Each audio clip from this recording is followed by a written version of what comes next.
The Lycanthrope Warlord's Ultimate Favor, Chapter 1. Hostage main characters, Ethan and Emma. Bang, bang, bang, bang, gunshots echoed in the night. A Mercedes sped down the empty highway, swerving desperately to shake off its pursuers. "Are you crazy, firing your gun?" The boss said he wanted them alive. The man driving the Hummer yelled at his partner in the passenger seat, who had just fired his weapon. "Blow out their tires first. Let's see how they run then." The gunman looked fierce, clearly out of patience after chasing for so long without catching up. He finally pulled out his gun and fired inside the Mercedes. Dr. William White sat in the back seat while his assistant gripped the steering wheel up front. "Dr. White, let's just turn back. If we go back now, maybe we can still fix this." Sweat rolled down the assistant's forehead in big drops. He'd never experienced a car chase before, and the relentless pursuit behind them nearly scared him out of his wits. But at the end of the day, Dr. White had been his mentor, owed him everything. "Step on it, they won't dare kill me. Hurry. Linda and Emma are still waiting for me. If we don't get there in time to save them, those bastards will do anything." Just thinking about his wife and daughter being held hostage made Dr. White's head feel like it was about to explode. Before they could say much more, the Hummer caught up. The man in the passenger seat rolled down his window and shouted, "Dr. White, come back with us, you can't get away." The assistant glanced over, floored the gas pedal, and managed to put some distance between the cars. Pong! A heavy thud sounded inside the Mercedes as the Hummer rammed them. The Mercedes was already at top speed, the engine screaming, tires screeching against the pavement, a piercing sound in the dead of night. Bang! Another hard hit. The rear lights shattered, glass flying everywhere.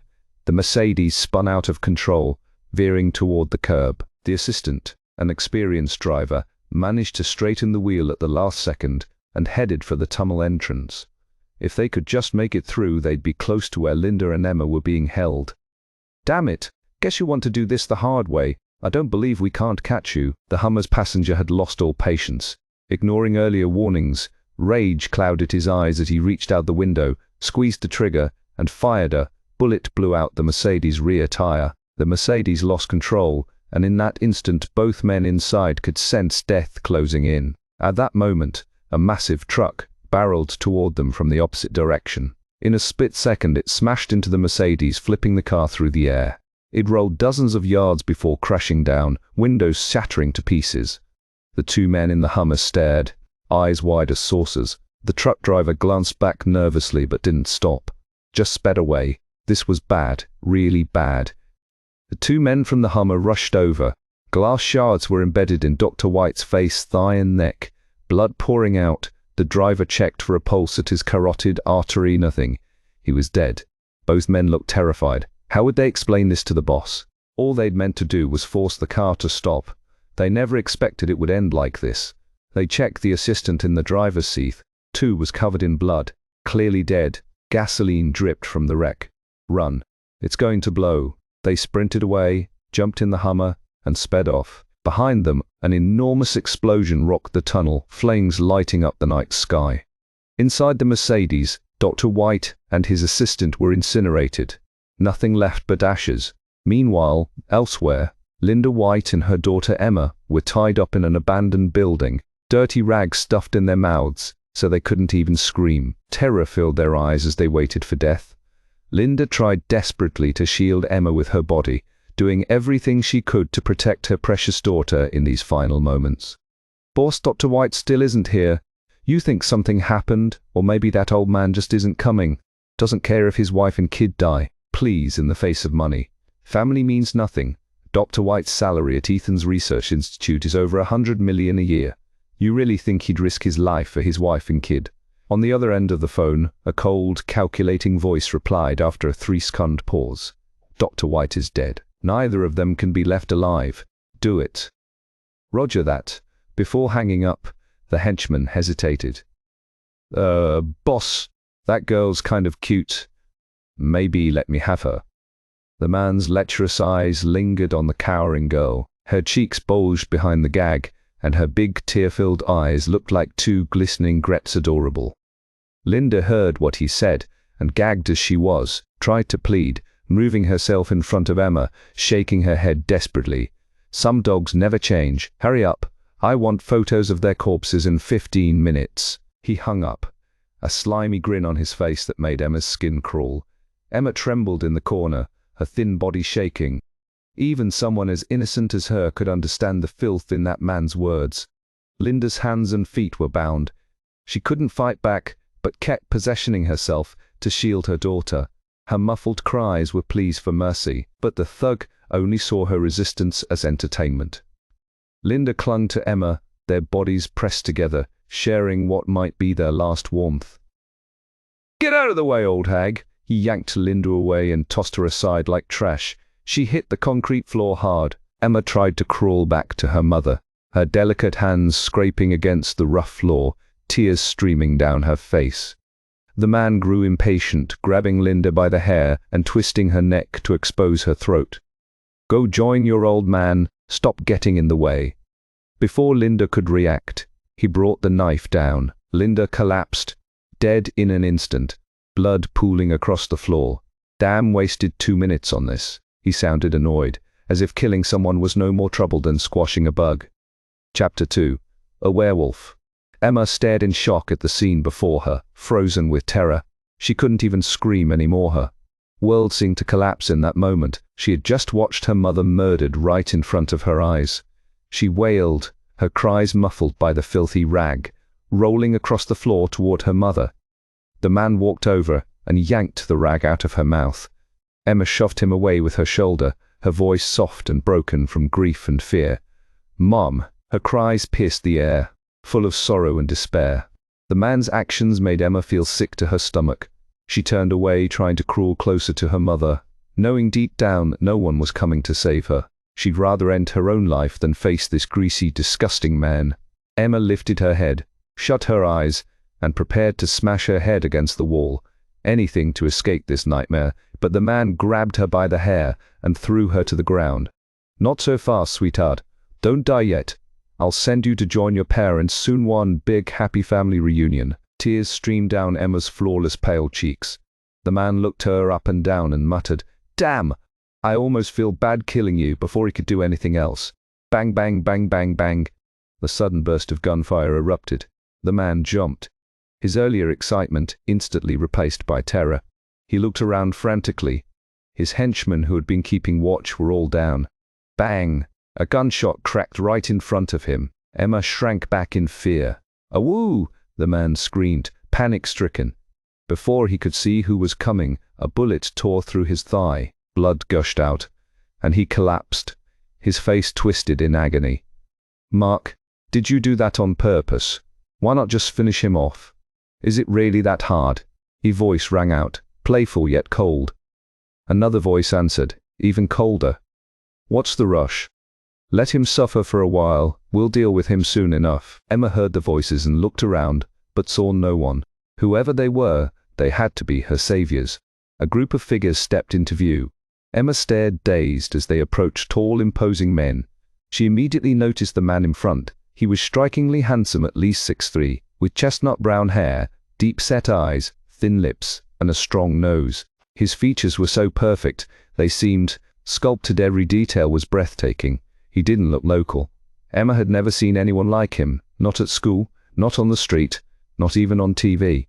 To his left walked a man in a white dress shirt and dark slacks, gold-rimmed glasses perched on his nose, elegant and refined.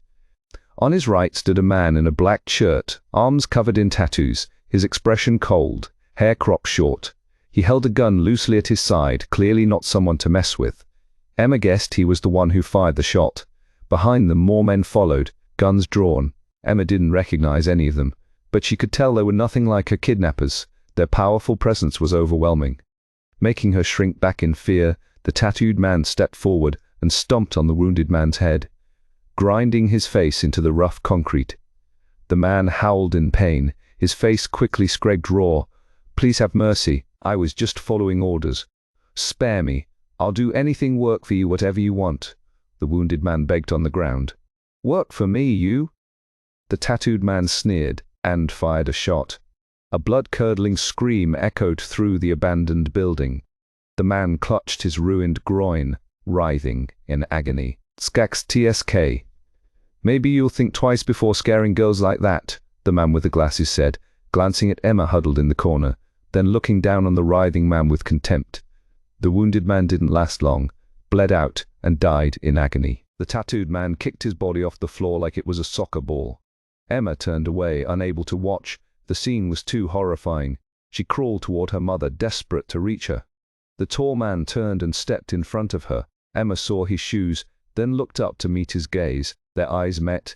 For the first time, Emma noticed that his eyes were green and intense, almost glowing green. She'd never seen anyone with green eyes before. Was he even human? Or a werewolf? The thought sent a chill down her spine. His sharp gaze betrayed no emotion, as if he were looking at an object, not a person, no hint of like or dislike. He stood there silently for half a minute, saying nothing. Emma swallowed nervously, her voice trembling. "Mister, could you please let me go? Please, I'm begging you." Her plea was full of hope and desperation. The man's brow furrowed. "Mister, since when did anyone call him that?" They weren't related. He'd never heard anyone call him that before. Emma's ponytail had come undone, her hair a tangled mess from his vantage point. Standing while she sat on the floor, he could clearly see the loosened buttons at her neck, the pale skin exposed, and further down, a frail, underdeveloped figure. "Come on, untie her. Look at what those animals did to her." The man in glasses knelt down and untied the ropes. Emma's arms and legs tingled painfully as blood rushed back. She staggered for a moment, then threw herself into her mother's arms, tears streaming down her face. Her mother's body was motionless, blood soaking the concrete beneath her. Her sobs seemed to irritate someone. The tall man turned, grabbed her by the neck like a kitten, and lifted her effortlessly. Emma clawed at his hand, her slender legs kicking in the air. "Tell me, where is it?" Chapter 3. Have a little patience. Emma's face was still streaked with tears from her earlier crying, her small cheeks pale with a faint pink flush. Her lips parted, but she couldn't make a sound. Her face was turning red from lack of oxygen, but the man didn't seem like he was going to put her down. The hope that had flickered in Emma's heart a moment ago was completely extinguished. She'd thought she was saved, but now she realized this powerful man was even more terrifying than the greasy thug from before. He might kill her right here, right now. Emma's lips parted in surprise, but no sound came out. A faint, sweet scent drifted to the man's nose, and he felt his throat tighten. Emma stared into his eyes, wide with fear. She thought she saw his green irises begin to glow red. Her vision blurred and her brain screamed for air. She was about to die. Her hands, which had been clutching his arm, slowly went limp. "Ethan, you need to have a little patience with kids," said the man with the gold-rimmed glasses. At the sound of his voice, Ethan loosened his grip, and after a pause, set Emma down, but his massive hand still lingered on her neck, a constant threat. Death was never far away.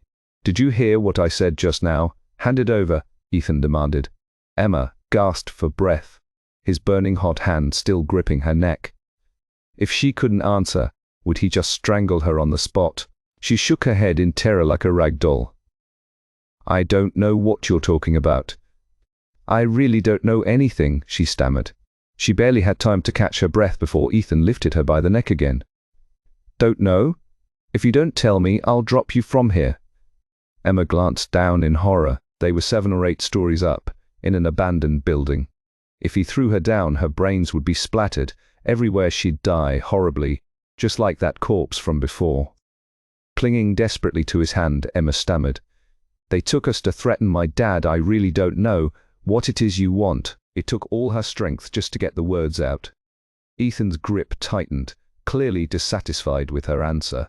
Sensing the danger, Emma blurted out, "Mister, can you at least let me bury my parents before you kill me? Please, I'm begging you."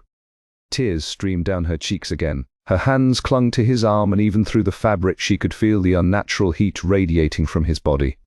He burned like fire, frighteningly hot. Green eyes, burning skin, a face devoid of expression, no matter how handsome he was. Emma was terrified of him. He was dangerous, extremely dangerous. "Take her away," Ethan commanded coldly. He finally let go of her neck and strode away, his long legs carrying him quickly out of sight. Swan Castle, conference room. Swan Castle was perched atop Swan Mountain, its history stretching back 2 centuries, backed by sheer cliffs, with the vast ocean below and surrounded by dense forest. It was the most mysterious place in the capital of Z country. Legend had it that the castle's residents were the supreme leaders of Asian and European financial syndicates, wealthy beyond measure, with power to rival nations, and not even the president dared cross them. Smack! Smack! 2 sharp slaps landed on the faces of 2 men, leaving 5 angry red fingerprints embedded in their cheeks. Ethan's eyes were bloodshot with rage, his expression murderous. Even 2 slaps weren't enough to vent his anger. These 2 idiots, all they had to do was capture someone, and they ended up driving them to death. Professor White and his assistant were both dead. Just thinking about it made Ethan furious. Ethan shot a look at the tattooed man beside him. Mark caught the silent order in his eyes. He immediately reached out, grabbed both men by the hair, and started dragging them toward the door. The 2 men howled in terror. "Boss, please, have mercy!" The atmosphere in the conference room dropped below freezing. Ethan's face was darker than charcoal. He fired the shot, not me. He ran their car. I just fired to scare them, I swear. "Boss, please, just give me another chance." The 2 men shoved and blamed each other, desperate to save themselves. Ethan didn't want to hear another word. With a wave of his hand, Mark dragged them out by their hair. Slamming the conference room door behind him, a group of strong men grabbed the 2 and hauled them through the garden to the southeast corner of the castle. There 2 massive Tibetan mastiffs were chained up, black-backed, yellow-bellied, and ferocious. Their jaws could crush bone, and, standing upright, they were taller than a grown man each. The 2 men were dragged closer to the doghouse, screaming and trembling so badly they couldn't stand. A yellow stain spread down one man's pant leg. Mark clicked his tongue, his tone icy. "You failed your mission, that's one thing, but you got Professor White killed. You know what that means?" He nodded, and the men beside him dragged the 2 forward. Their struggles were met with swift kicks to the face and body. Blood spurting with each blow, they were tossed alive into the doghouse. The iron gate slammed shut, agonized screams echoed. But less than 3 minutes later, all was silent. Emma was locked in a basement. Faintly she could hear barking and the screams of Benoni after another, each more terrible than the last. Soon the sounds were swallowed by darkness in the silent cellar. All Emma could hear was her own terrified heartbeat. She curled into a ball, hugging herself tightly, shivering as tears streamed down her face. Her mind replayed the horrific image of her mother's last moments. Her mother hadn't even had a chance to say goodbye. Or maybe she had. Her eyes never left Emma as she was dragged away, still warm and loving, even as she smiled through her fear. Emma had come home early from school, helping her mom in the kitchen, getting dinner ready for her dad. She never imagined a group of thugs would break in, tie them up, and use them to threaten her father, forcing him to leave the institute, shake off his bodyguards, and bring some newly developed drug and formula to trade for their lives. Suddenly, it clicked. Maybe the thing the green-eyed man wanted was that drug. Just thinking of that man made Emma's skin crawl. He was terrifying, his green eyes turning blood-red, his body burning hot, his face blank but his rage barely contained. He was like a werewolf. She shook her head, forcing herself not to think about him anymore. A shiver ran through her. The basement was cold and damp. She was hungry, freezing, and scared out of her mind. The only light was a dim bulb on the wall, casting eerie shadows over the room. After a while, the chilling sound of footsteps echoed through the basement, growing closer and closer.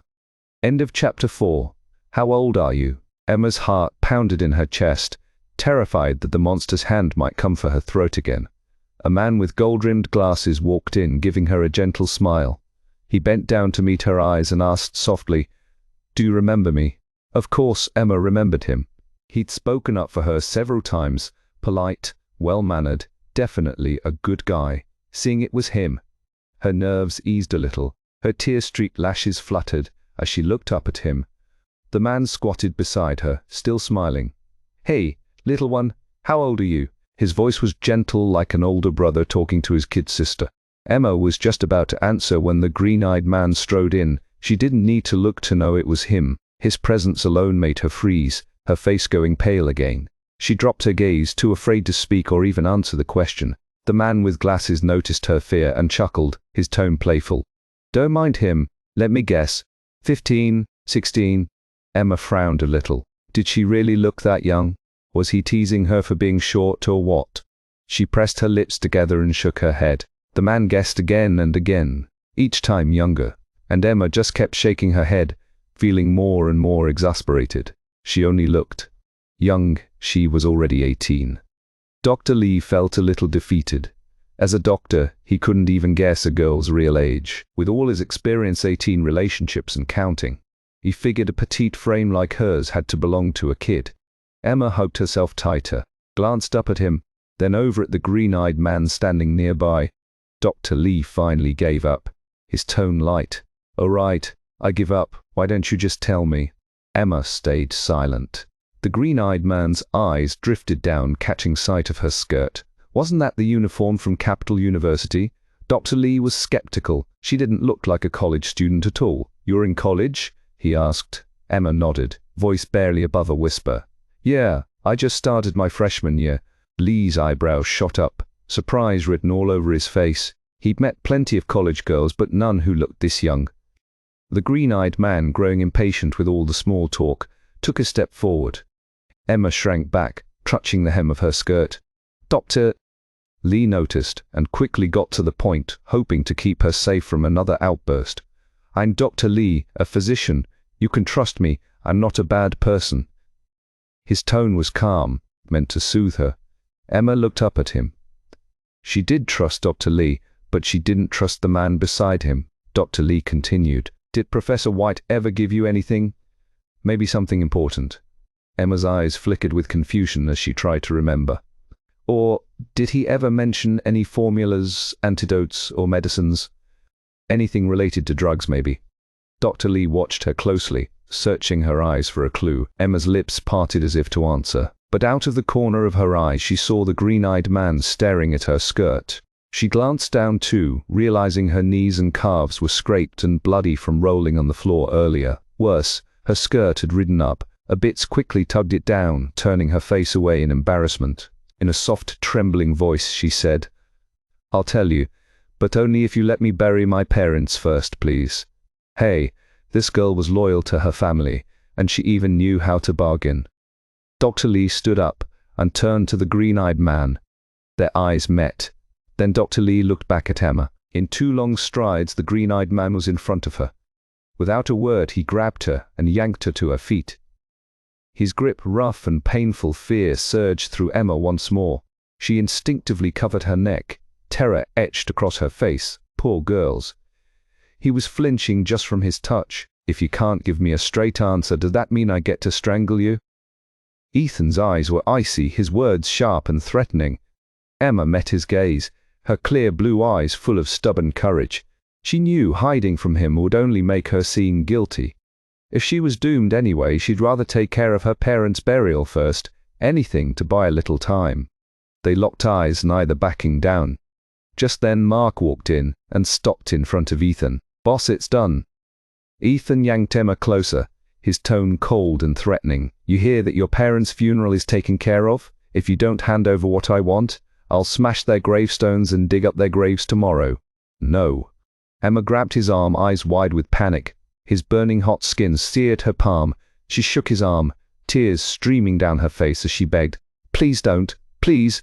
She looked so pitiful it tugged at his heartstrings. Ethan's grip loosened a bit, his heart skipping for a moment. Doctor. Lee and Mark both eyed the two of them, watching the tension in their hands.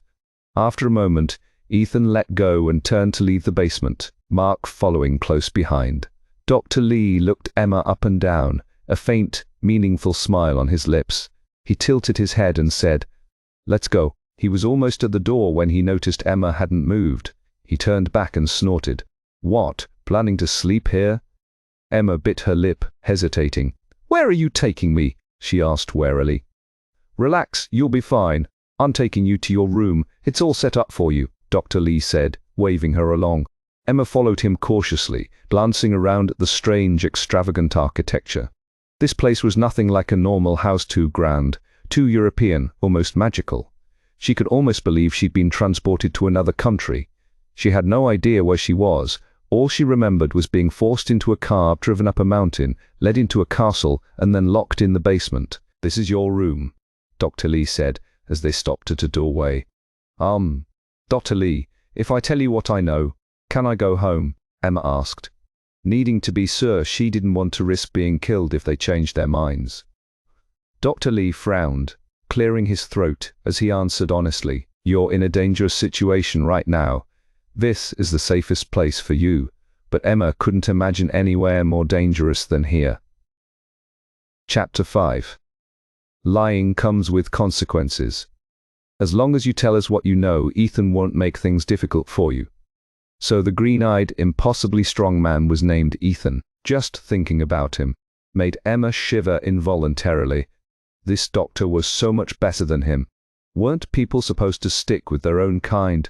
How could someone like Dr. Lee be mixed up with a guy who seemed like a werewolf? It was terrifying.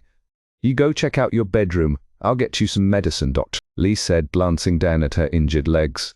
Her legs were actually quite nice. Straight, fair and slender, passable at least, but the rest, well, Emma glanced at him a little embarrassed. "Thank you, Dr. Lee." Just then Mark walked over, holding a big bag. He handed it to her, his voice flat. "Clothes." Emma froze for a second. She hadn't expected a tattooed, gun-toting man to be thoughtful enough to bring her a change of clothes. She felt genuinely grateful and accepted the bag politely. "Thank you." Mark frowned slightly, thinking the girl was surprisingly sweet. The two men turned and left. Emma, standing at the doorway, caught a glimpse of a figure standing motionless not far away. Those cold green eyes seemed to glow as they watched her, making Emma's heart skip a beat. She quickly looked away, hurried into the room and shut the door behind her. She leaned against the door, nerves still on edge, when a knock sounded from behind. Was it him, the way he'd looked at her just now? It was like he wanted to eat her alive. She didn't dare open the door. "It's me," came Dr. Lee's voice. She opened the door a crack. A small first-aid kit appeared in front of her. "Need my help?" Dr. Lee's gentle tone made Emma feel safe. "I can do it myself, thank you, Dr. Lee." He nodded and turned to leave. Watching him go, Emma felt a small warmth bloom in her chest. Her nerves finally eased as she was about to close the door. She saw that figure still standing there, silent as a ghost. She wondered if his room was right next door. She quickly shut the door tight. Finally she could breathe. Emma took a hot shower, cleaned her wounds and curled up on the bed, feeling utterly lost. Looking around at this unfamiliar bedroom, she realized that in just one day everything in her life had changed. Her once warm and loving family of 3 was now just her. She didn't even know why. Her parents had to die such horrible deaths. Her father was a renowned pharmaceutical professor, dedicated to helping people, doing good for the world. Her mother had been his assistant, but after Emma was born, she devoted herself to raising her and caring for the family. So why did this happen? Why did her whole family have to die, with her father not even left a whole body? Emma's mind was a mess. As she thought about it, tears began to fall again, her parents' faces flashing before her eyes. Their deaths had drained all the light from her world. Maybe she'd be joining them soon, she thought, and at that moment death didn't seem so scary anymore. She curled up under the covers, crying herself to sleep. She didn't know how long she wept before exhaustion finally overtook her. All night nightmares haunted her. She woke up crying, fell asleep crying, woke again, over and over. Morning came. Sunlight streamed through the window, lighting up Emma's face. Ethan stood by her bed, his gaze fixed on her. He watched as her brow furrowed, her lips pressed tight, her small hands clutching the blanket, her body trembling now and then. She must be having nightmares, he thought. She sure could cry had she been crying all night. Her long lashes were still damp, her nose red. She'd clearly cried herself to sleep. Ethan turned and sat down on the sofa. He flicked open a lighter with a click, then snapped it shut again, over and over. A cigarette dangled from his lips, but he didn't light it right away. Emma was finally deeply asleep, completely unaware that a man had entered her room. After a while, Ethan lit the cigarette. Smoke curled in the air within seconds. The smell woke. Emma couldn't stand cigarette smoke. Her father had never smoked. She coughed a few times, but the man on the sofa didn't react. He just kept smoking, his expression cold and distant. Emma felt a sharp, knife-like gaze on her. She sat up quickly, staring at the figure across the room. He was dressed in a sharp suit, legs apart, lounging lazily on the sofa. His face was all hard lines and sharp angles, one arm draped over the armrest, the other hand holding a cigarette between his fingers.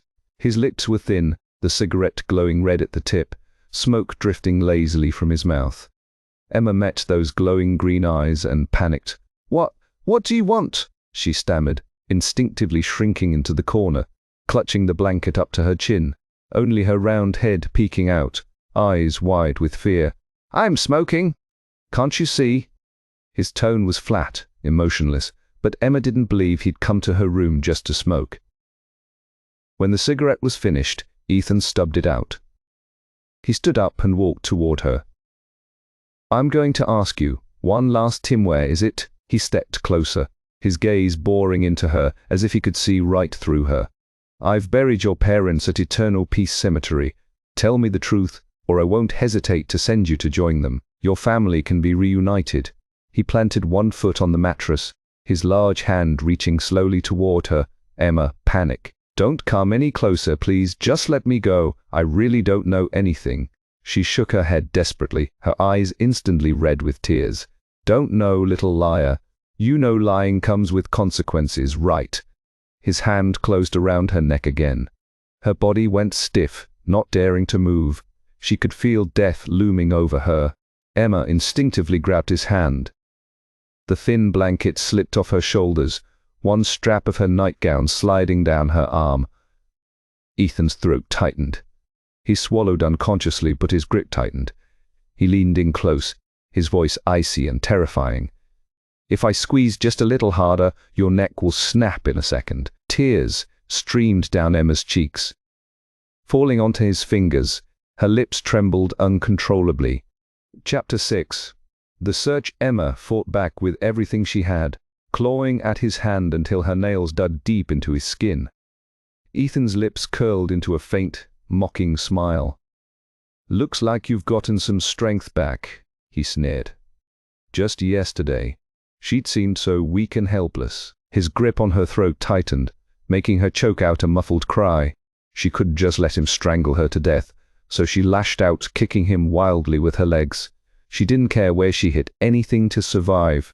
Ethan's brows furrowed, and his hold slackened just a bit.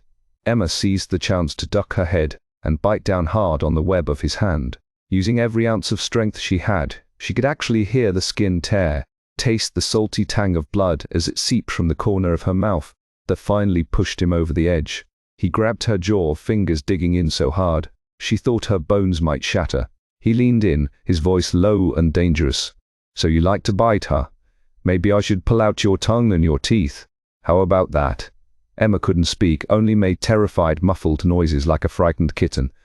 "These legs are pretty good at kicking too. Maybe I should just chop them off." His eyes narrowed as he glanced down at her legs. Emma felt his body hard as stone, blocking her every move. Kicking did nothing, so she tried to pull her legs away, but her hands only gripped him tighter. But the scratches she left on his skin seemed to have no effect. He didn't even flinch. A twisted smile played on Ethan's lips. He was handsome, but in a dangerously wicked way. These hands too so good at clawing. Maybe I should chop them off as well. No hands, no legs, no tongue. What would you be then? Emma's face was all terror, her tongue suddenly feeling numb. Ethan went on. "I could sell you to an underground show, make you a freak for everyone to gawk at. How's that sound?" That was it. Emma was so scared. Her limbs went limp. She stopped fighting, stopped kicking, stopped clawing. Tears streamed down her face, soaking Ethan's hand. The way she sobbed, her sweet scent in the air, it made something in Ethan's chest twist. He let her go. Emma clutched her chest, gasping for breath. She noticed the way he was looking at her, and quickly tugged her nightgown and strap back into place, cheeks burning with shame. "Please, sir, I really don't know anything. What do you want from me? I'm just a freshman. I don't know anything." Her voice was soft and trembling, almost pleasant to hear, but who knew if she was telling the truth? Something that important couldn't be left, just anywhere. The safest place would be on the most important person. Did your father ever operate on you, or maybe, did he ever hide something inside you? Emma stared at him, confused.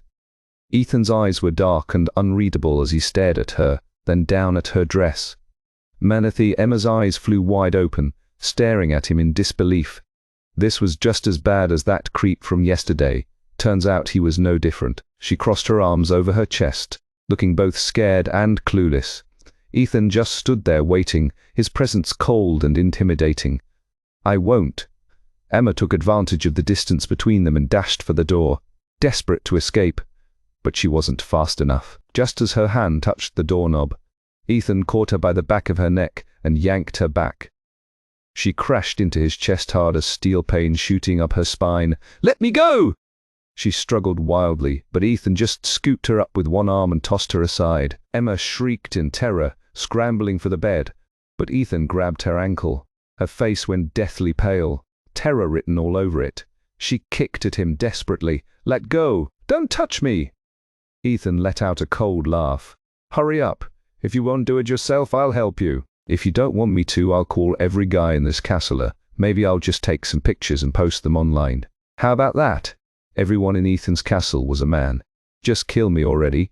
She'd rather die than let him search her like that. She'd never been so humiliated in her life. Emma closed her eyes, head held high, baring her neck in a gesture of defiance. It was almost funny. There were women who would do anything to please him enough to line up from Asia to Europe and still not be done. But this little girl had no idea what was good for her. Besides, he hadn't said he was going to do anything to her. He just wanted to search her. Was it really worth dying over? She probably thought he was interested in her. What a joke.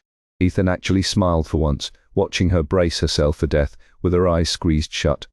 She was kind of cute, actually. "Come on, hurry up," he urged. "No." Emma still refused. Ethan's patience had run out. He stepped forward, face cold and serious, and grabbed for her. Emma was so scared that big fat tears rolled down her cheeks. Ethan's green eyes darkened even more. "Don't make me hurt you."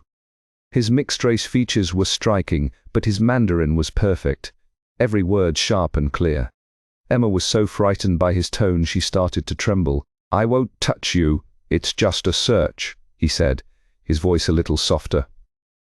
Emma thought this man was not just violent, but a total psycho, who knew if he was telling the truth, she realized there was no escape. Her eyes went empty, full of despair. The morning sunlight was blindingly bright. Ethan's green eyes looked even more intense. He scanned her from head to toe. His gaze finally landed on her scraped knees and calves. "Looked like nothing serious. Stand up straight. Move your hair aside." His voice was cold as ice, sending a chill down Emma's spine. She was scared out of her mind, her whole body shaking, but in the end, there was no way out. She kept her head down, not daring to meet his eyes, but she could feel his gaze raking over her from head to toe, then back up again. And his voice was like a knife, cold and emotionless. His eyes lingered on her pants, making Emma shudder with fear. End of chapter 7. What's one more scar? The icy tone in Ethan's voice nearly turned Emma to stone. She never imagined he could be this twisted. She suddenly lifted her head and met those green eyes, defiance written all over her face. "Hurry up. If you keep stalling, I'll do it myself." His voice was hard as steel, leaving no room for argument. Emma's hands trembled uncontrollably at his words. This violent, wolf-like man with the green eyes was not someone to mess with. If she angered him, she'd only be hurting herself. Big, fat tears rolled down Emma's cheeks, and she couldn't hold them back. Ethan fell silent, his hand unconsciously clenching into a fist. Emma snuck a shy glance at him. He was circling around her, studying her intently as if searching for the slightest clue. It was like he wouldn't give up until he found something.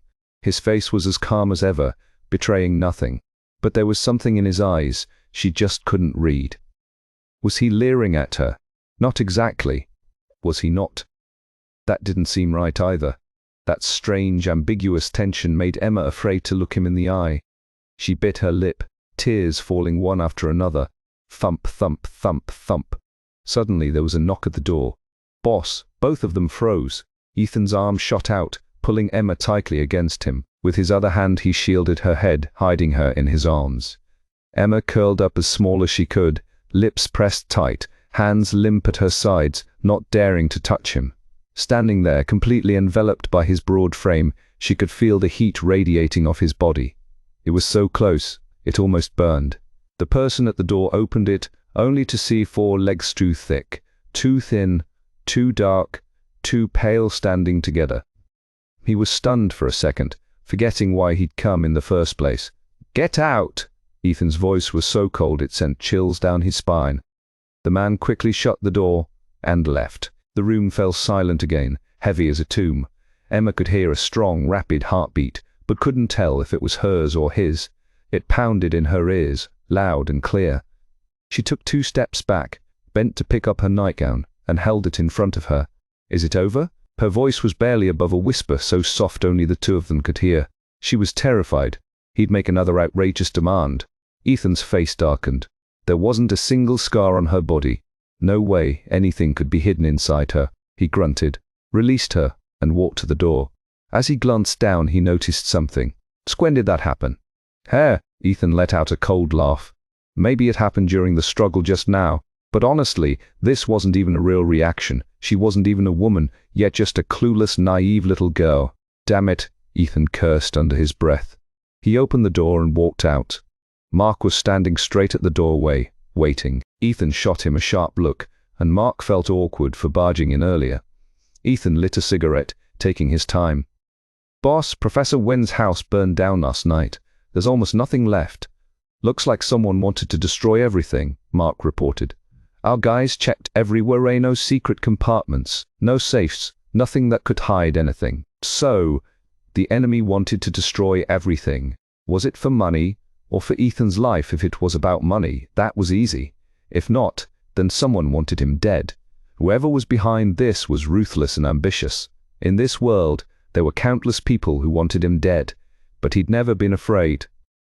Ethan took a deep drag of his cigarette, exhaling a cloud of smoke, his eyes unreadable. Then he said suddenly, "Don't just barge into a girl's room. Men and women should keep their distance. If I don't answer, you wait, do it again, and you'll lose your ears." Mark lowered his head, knowing the boss was angry. Was it really just because he'd entered Emma's room? Didn't that make Ethan just like the kind of man who barged into a girl's room without a second thought? He'd thought Ethan would be like yesterday, grabbing the girl by the throat and interrogating her. When he saw Ethan hadn't come out after so long, he worried the girl might get killed, so he'd knocked and gone in. He really hadn't meant anything by it. Mark hung his head, feeling like he'd done something wrong. He noticed the fresh wound on Ethan's hand. Still bleeding, he glanced at Ethan. It was strange. How did the boss get hurt by a girl who couldn't even fight back? Back in the Scorpio death squad, Ethan had been a living nightmare. No one could even get close, let alone hurt him. And now, he was bleeding. "What happened, boss?" Mark couldn't help but ask. "Mind your business." Ethan's tone was icy. Mark shut his mouth. Ethan led Mark into the conference room. Mark went to the cabinet, grabbed a first aid kit, and was about to open it when Ethan glared at him. "What are you doing?" "Stitching your wound." "You'll need a few stitches at least," Mark replied. He looked at the cutif. It wasn't stitched. It would definitely leave a scar. "It's nothing. I've got plenty of scars already. What's one more?" Ethan said flatly. Mark glanced at him. The boss always meant what he said, so he obediently put the kit away. Ethan looked at his left hand, and the image of that tear-streaked kitten-like face flashed in his mind when she touched his rough hand. Her skin had been warm, almost ticklish. A strange, restless feeling crept into his chest. "What's wrong with you?" Dr. Lee came in, seeing Ethan's distracted expression. It was a little weird. If you didn't know better, you'd think Ethan was lovesick, but everyone knew he hated women, absolutely despised them, wouldn't even spare them a glance. In this world, maybe only his mother ever got a real look from him, which was ironic. Just yesterday, he'd been strangling a girl, interrogating her like a monster. Did he look at her? Yes. Was it a real look? Yes. Did he touch her? Of course. And, for the first time ever, he brought someone back to his castle. He could have left her at any of his many properties in the country, all of them more than suitable, but he brought her here, and of all places put her in the room right next to his own. This was the castle where his mother had lived before she dared a home that was once filled with warmth and love for a family of 3. Until later, every woman his father brought here was driven out by Ethan, along with any children they had. Chapter 8. Bite back. Dr. Lee's teasing tone was almost playful, but his endless string of questions was starting to get on everyone's nerves, especially since they'd come up empty-handed. The frustration in the room was already thick enough to cut. Ethan pulled his pistol from behind his back and slammed it down on the table. Instantly putting an end to Dr. Lee's interrogation, he sat down carelessly, slouching back on the sofa. "What? Did you just try to scare the poor girl with a gun? Was that really necessary? You probably scared her so badly she forgot everything." Dr. Lee kept nagging. Ethan didn't bother to explain. After a minute of silence, he finally spoke. "You think she really doesn't know anything, or is she just pretending?" Dr. Lee paced a few steps, then shrugged. "Honestly, she's just a kid. What could she possibly be hiding? Even if she did hide something, it'd be useless. That thing is only valuable to you, not to anyone else. If it was about money, they would have said so already. The way things went down, she almost... Well, what's more important to a girl than her innocence? Even at the worst moment, she didn't hand over whatever it was to that creep, and you almost choked her to death. Right, so I'd say she really doesn't know anything." Dr. Lee's analysis was pretty thorough, and Mark, standing off to the side, nodded in agreement. The meeting room fell into a heavy silence, the only sound Ethan's steady drag on his cigarette. "Hey, was it that little kitten who bit you?" Just as the tension started to fade, Dr. Lee broke the silence again, asking a question everyone already knew the answer to. Ethan shot him a deadly glare. "You really don't want to get that stitched up?" Dr. Lee kept going. Ethan picked up a book from the table and chucked it at Dr. Lee's head. Emma, still shaken from being exposed, felt like her soul had left her body. If this kept up, who knew what that man might do to her next? After changing into clean clothes, she started looking for a chance to escape. She pressed her ear to the door, listening carefully when it sounded quiet outside. Just as she poked her head out, she found herself staring at a pair of long legs. Dr. Lee raised his eyebrows at her and smiled. "Where do you think you're going, little one?" Emma bit her lip, her voice urgent. "Dr. Lee, I know you're a good person. Can I please leave? I'm scared." Dr. Lee's brows shot up in surprise. "Probably not." "Why not?" Emma's hopeful eyes dimmed. "Your house was burned down. Where would you even go? Besides, you're the only one left in your family. They'll be looking for you everywhere, even at your school." "What?" Emma couldn't believe what she was hearing. "My finals are in 3 months. Does that mean I can't even go to class now?" According to the rules at Peking University, every semester required strict assessments, and missing the final meant you couldn't graduate. Emma had worked so hard to get into the best university in the capital. There was no way she'd let herself miss the exams. Tears streamed down her face. In one night she'd lost both her parents, her home, and now she couldn't even go to school. If she missed graduation because of this, what was she supposed to do? "What did my family ever do to deserve this? Why do they want to kill us?" Emma sobbed as she spoke, her body shaking, clutching Dr. Lee's sleeve, desperate for answers. She couldn't die without knowing the truth. Dr. Lee froze for a second. Seeing how heartbroken she was, he handed her a dark blue handkerchief. "Thank you." Emma took it, wiped her tears, and looked up at him, waiting for an explanation. Dr. Lee hesitated. Maybe telling her too much would only hurt her more. But he wanted to jog her memory a little, so he kept it simple. "Your father took all the medicine he'd just developed from the lab, along with the formula, and went to find you and your mother. Unfortunately, something happened on the way. As for who's behind it all, that's not for you to worry about. You're still in danger, so you can't leave. My dad didn't steal the medicine or the formula, he was forced to." Emma felt so wronged for her father. He was the person she respected most, a dedicated scientist. Whatever he did, it must have been because he had no other choice. "Professor Wen was an extraordinary man, I know. This was all the bad guy's fault, not his. He was forced into it," Dr. Lee said gently. Emma felt a little better, but she was still confused. She pressed further. "What kind of medicine did my dad make? There are so many pharmacology professors in the world, why target him?" She gripped Dr. Lee's sleeve tighter, really hoping he'd tell her. Dr. Lee paused, then lowered his voice. Because only your dad could make it. Isn't that strange? Emma's eyes went wide. Something flickered in her mind. What kind of medicine is it? She was finally asking the right question. What was so special about this medicine that her whole family was destroyed over it? Dr. Lee's expression turned vague. He leaned in close to whisper in her ear, "This medicine can save." Dr. Lee. Before he could finish, a sharp voice echoed down the hall. The two of them turned to see Ethan striding toward them, his face dark as coal. "I don't want to stay here," Emma whispered to Dr. Lee, her voice trembling. She'd been holding it together, but now seeing Ethan's face, she went pale with fear. "Don't be scared. He doesn't eat people, Dr. Cal." Lee tried to comfort her as she hid behind his back. But the truth was, Ethan had eaten human flesh before. Ethan quickly reached them, pried Emma's hand off Dr. Lee's sleeve, and yanked the blue handkerchief from her grip, tossing it right in Dr. Lee's face.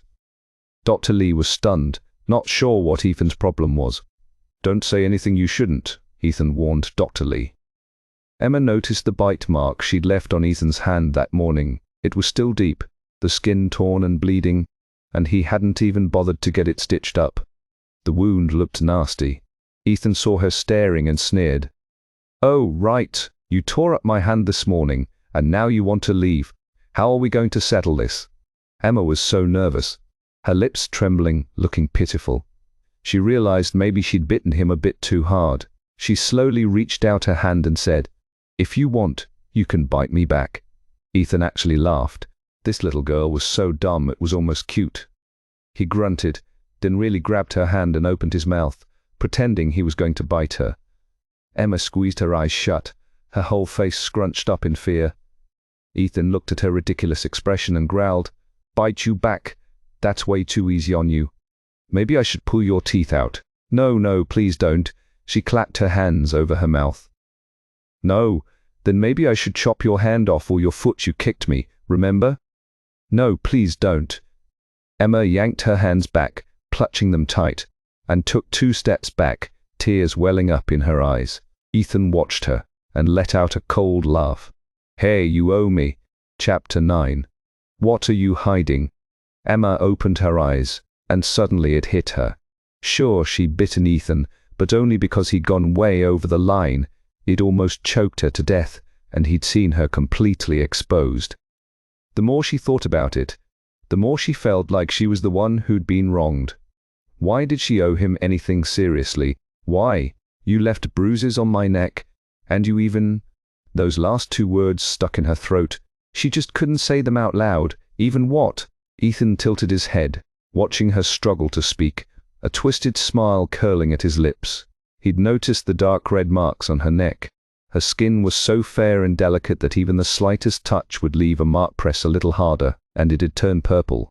Talk about fragile. When Ethan's eyes flickered to her neck, Emma instinctively covered her chest with her hands. Was she actually scared of him? Ethan's lips curled. "What's there to see? Why are you covering up?" He was mocking her. Emma was fuming. He was totally making fun of her now, but there was nothing she could do about it. Dr. Lee stood off to the side, dumbfounded. What the hell was Ethan doing? Was he actually teasing this little girl? Wasn't he supposed to be completely uninterested in women? He usually ignored them like they were invisible. Or maybe he wasn't interested in women, just this kind of woman. No way, that'd be too weird. After knowing Ethan for over 20 years, Dr. Lee had never seen him act like this. Maybe he never really knew him at all. Huh? Emma stood there, cheeks puffed out in anger, her fists clenched tight. Ethan shot Dr. Lee a sideways glance, then strode off with those long legs of his. Dr. Lee hurried after him, while Emma just stood there, unsure whether to follow or not. Dr. Lee glanced back and said, "Come on, I almost forgot I came to get you for breakfast. It's so early, I'm still half asleep." He really did look a little dazed. Emma trailed behind the 2 men, walking down a long hallway. They passed through a European-style living room and down the stairs to the next floor, where Mark was already waiting. Ethan took the head seat at the table. Dr. Lee and Mark sat on either side, and Emma sat next to Dr. Lee. The breakfast spread was impressive. Every kind of dim sum you could imagine. BBQ, pork buns, triple shrimp dumplings, rice noodle rolls, garlic steamed ribs, sumai congee with preserved egg and pork, turnip cakes, custard buns, Malay sponge cake, sticky rice, chicken, lava buns, steamed chicken feet, egg tarts, water chestnut cakes, durian puffs, pork tripe soup, and even a plate of greens. Next to Mark was a pot of freshly brewed black tea, the aroma wafting through the air. Emma swallowed hard. This was like having an entire tea house set up in someone's home. All her favorites were here, back when her parents had time. They'd go out for dim sum together now. All those treats were laid out right in front of her. "Eat," Dr. Lee said, nodding at her. Emma hesitated, feeling the weight of a certain someone's gaze from the side. "Go ahead. Don't be scared of him. I'm about 10 years older than you, but you look way younger than your age. Just call me Uncle Lee from now on. As for him..." Dr. Lee shot a glance at Ethan, then added, "He's only a few months younger than me. You can call him Uncle Ethan." Uncle, he'd nearly choked her to death, threatened to cut off her hands and feet, pull her teeth out, and even, well, saw everything. What kind of uncle does that to his niece? Emma avoided Ethan's gaze. Looking instead at Dr. Lee, she whispered, "Uncle Lee," but she didn't call Ethan uncle. "Mama, eat up," Dr. Lee said, beaming across the table. Mark glanced at Ethan. He could tell Emma didn't want to acknowledge him. The air at the table was thick with tension. Dr. Lee, on the other hand, was enjoying his food, completely oblivious to the storm brewing beside him. Emma reached for a piece of water chestnut cake right in front of her. One bite and it was soft, sweet and chewy, just like the one she used to share with her parents. She took another bite and suddenly tears started falling. All she could think about was sitting with her parents, sharing dim sum together. Ethan glared at her, irritation churning inside him. Why did this girl always cry? Was every kid this weepy not good? Ethan's voice was cold. Emma wiped her tears and shook her head. "No, it's really delicious." He wasn't satisfied. "Even the chickens eat more than you." Emma had nothing to say to that. Dr. Lee tried to smooth things over. "If you're not feeling great, it's normal to have no appetite. Just eat a little. After breakfast, I'll take you somewhere. Do me a favor when we get back. No more tears, okay?" "Where are we going?" Emma asked timidly. "You'll see when we get there." "Why so many questions? It's not like we're selling you. You're so skinny, you wouldn't fetch much anyway." Before Dr. Lee could answer, Ethan cut in, sounding annoyed. He actually called her worthless. Emma didn't want to argue. She lowered her head, feeling even more upset. The food tasted like cardboard now, no matter how delicious it really was. She couldn't stand that wolfish Ethan, no matter how handsome he was, or how deep and magnetic his voice sounded. She didn't want to see him, didn't want to hear him. She just didn't like him. Didn't like him at all. Emma sulked in silence, looking like a bullied little kitten. Ethan actually enjoyed seeing this wild cat who'd bitten him without hesitation, now reduced to a pitiful little thing. He found it satisfying. Mark poured Ethan a cup of tea and said, "Boss, someone called. They say they have what we want. Asking price is $1 billion. Hey, $1 billion. Whoever this was, they must have a death wish. Almost nobody dared to approach Ethan like this. If they were trying to pass off a fake, their chances of survival were ruinless. They really didn't know what fear meant. "They're in Thailand," Mark added. "We leave in 2 hours," Ethan ordered. Ethan's eyes lingered on Emma. He'd barely eaten all morning, just kept staring at her. Maybe he didn't even realize it himself. Mark glanced at Ethan, then at Emma, who was nibbling her food, and finally locked eyes with Dr. Lee. The two men exchanged a silent look. They both sensed something strange was going on. Someone's eyes hadn't left a certain someone all morning after breakfast. Mark pulled out a Wennerfakind Bugatti C1, 8 from the garage. Emma didn't know much about cars, but she could tell this one was gorgeous and cool as hell. There was no way she could ever afford even a tire, no matter how hard she worked her whole life. Ethan opened the back door and slid in. Emma let out a sigh of relief and reached for the passenger door. Emma Wen. It was the first time he called her by her full name. It sounded harsh, almost threatening. Emma froze, feeling the chill in his voice. She looked at him and those green eyes were glaring at her. He patted the seat beside him, His meaning couldn't have been clearer. End of chapter 10. Do I smell that bad? Emma had only wanted to avoid Ethan.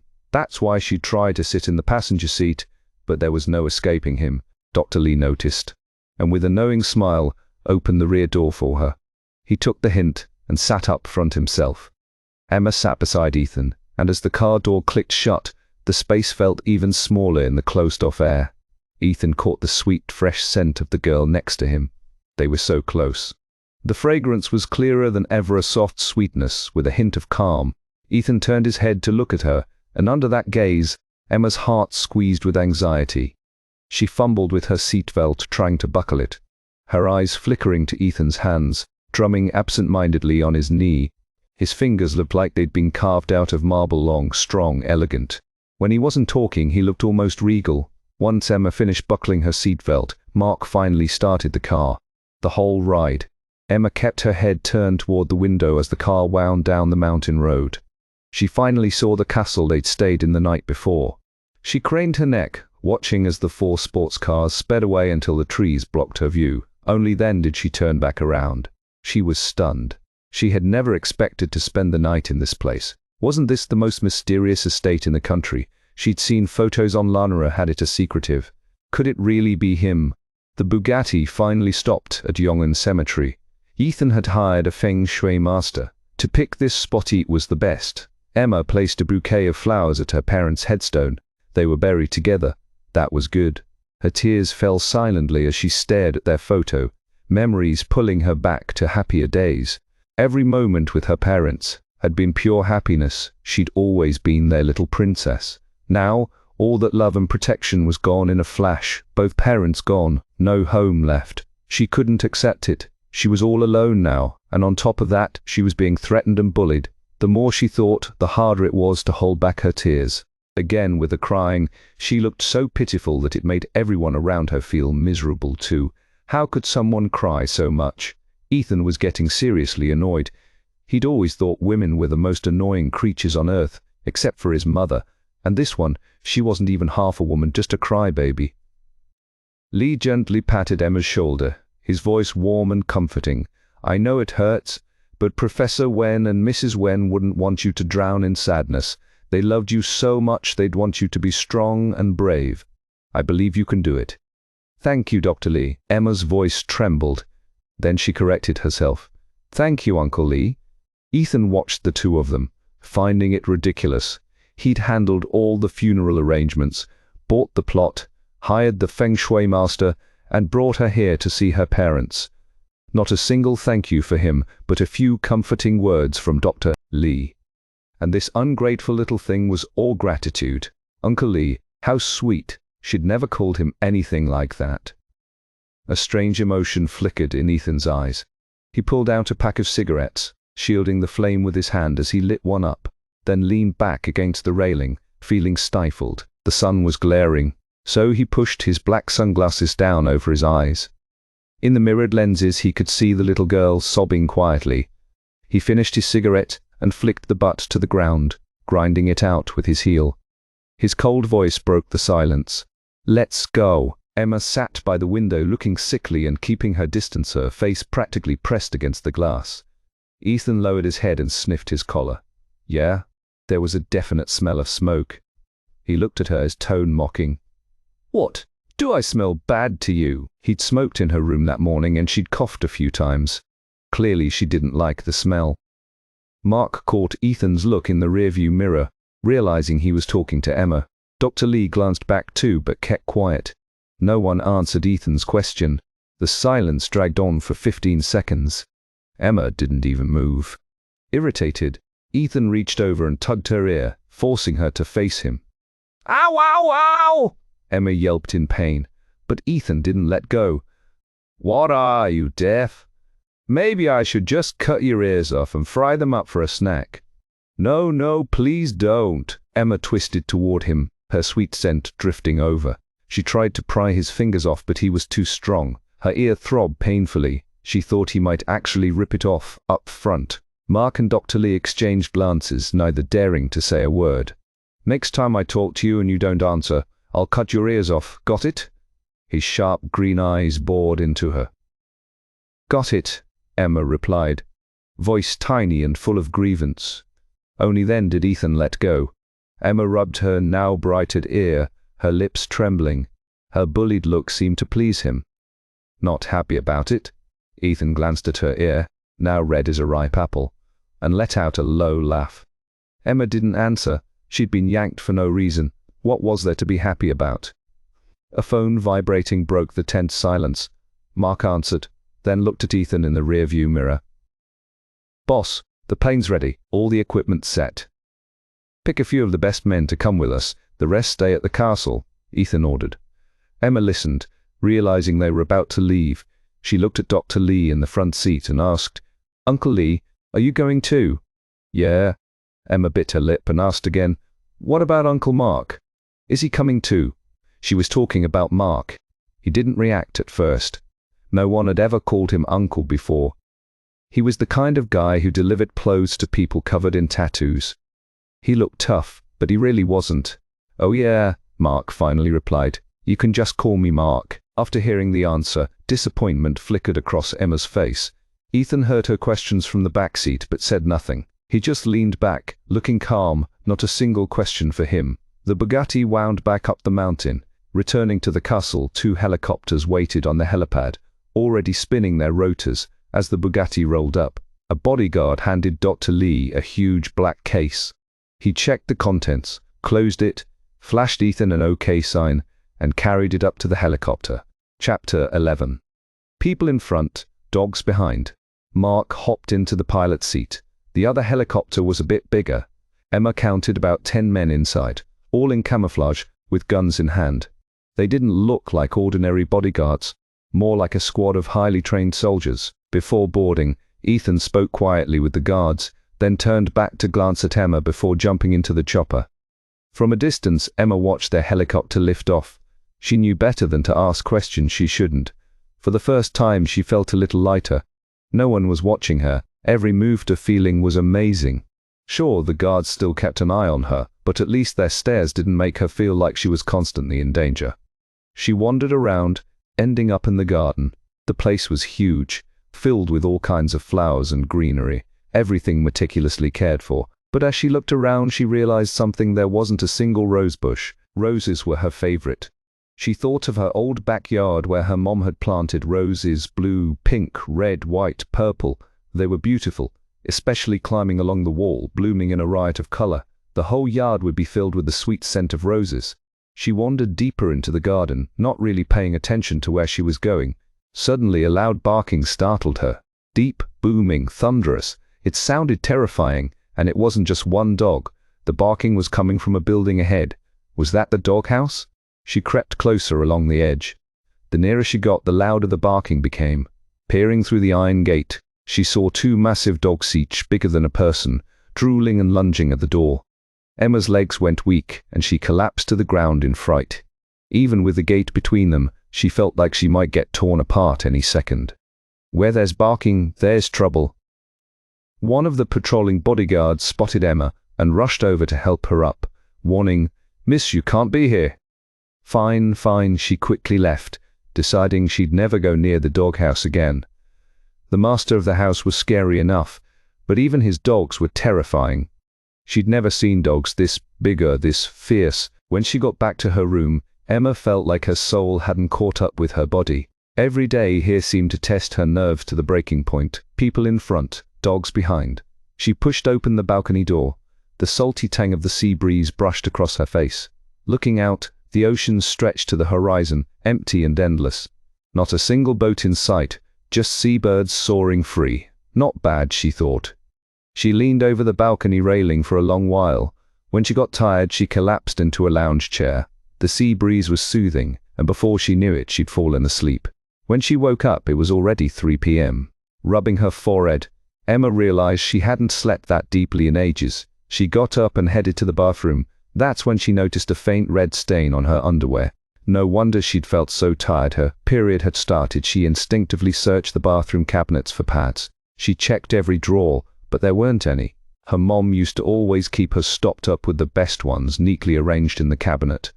Emma's nose stung with the urge to cry. Now she had to learn to take care of herself. She'd have to remember to buy these things on her own from now on. Luckily, it was only the first day. Her flow wasn't heavy yet. If she hurried, she could still make it to the store in time. Emma opened her bedroom door and stepped out. No one was stationed outside. She passed Ethan's room, walked down the long hallway, and headed downstairs. Near the exit, she ran into the same bodyguard who'd pulled her away from the doghouse. She approached him politely. "Hi, can I go out to buy something? I'll come right back, I promise." She was worried he'd say no, so she added, "I really won't take long. If you don't trust me to go alone, you can come with me." "Okay, didn't matter," the bodyguard replied coldly. "No," boss said, "you're not allowed to leave the castle. But I really need something. It's urgent, please. I swear I won't run off. You can stay with me the whole time. I just really need to go." Emma's eyes were pleading. "No," the bodyguard said, not budging an inch. Emma stared at him, her eyes growing red. Even the toughest men are helpless in the face of a girl about to cry, especially one with red-rimmed eyes and a trembling nose, looking so pitiful and wronged. No matter how tough you are, it tugs at your heart. The bodyguard's hands hovered awkwardly, swinging like pendulums. "Don't cry, please. Look, what do you need? I'll buy it for you, okay?" He'd buy it for her. Emma's cheeks flushed, and even her ears turned red, asking a guy to buy that kind of thing. She didn't even know how to say it out loud. The man waited for her answer. It's a girl thing," Emma mumbled, voice barely above a whisper. He looked confused. He couldn't have been much older than Emma, maybe early 20s. Did he even know what she meant? Seeing his blank stare, Emma bit her lip and forced herself to explain. "It's something girls need every month." Her face was burning, and she wished she could sink through the floor. Finally, the bodyguard seemed to get it. He'd never bought anything like that before. Hell, he didn't even know what it looked like. Scratching his head, he stammered, "Just wait here." He figured the boss's plane should have landed by now. He pulled a satellite phone from his pocket and dialed. It rang and rang, but no answer. He had no idea what the boss was up to, or how long he'd be gone.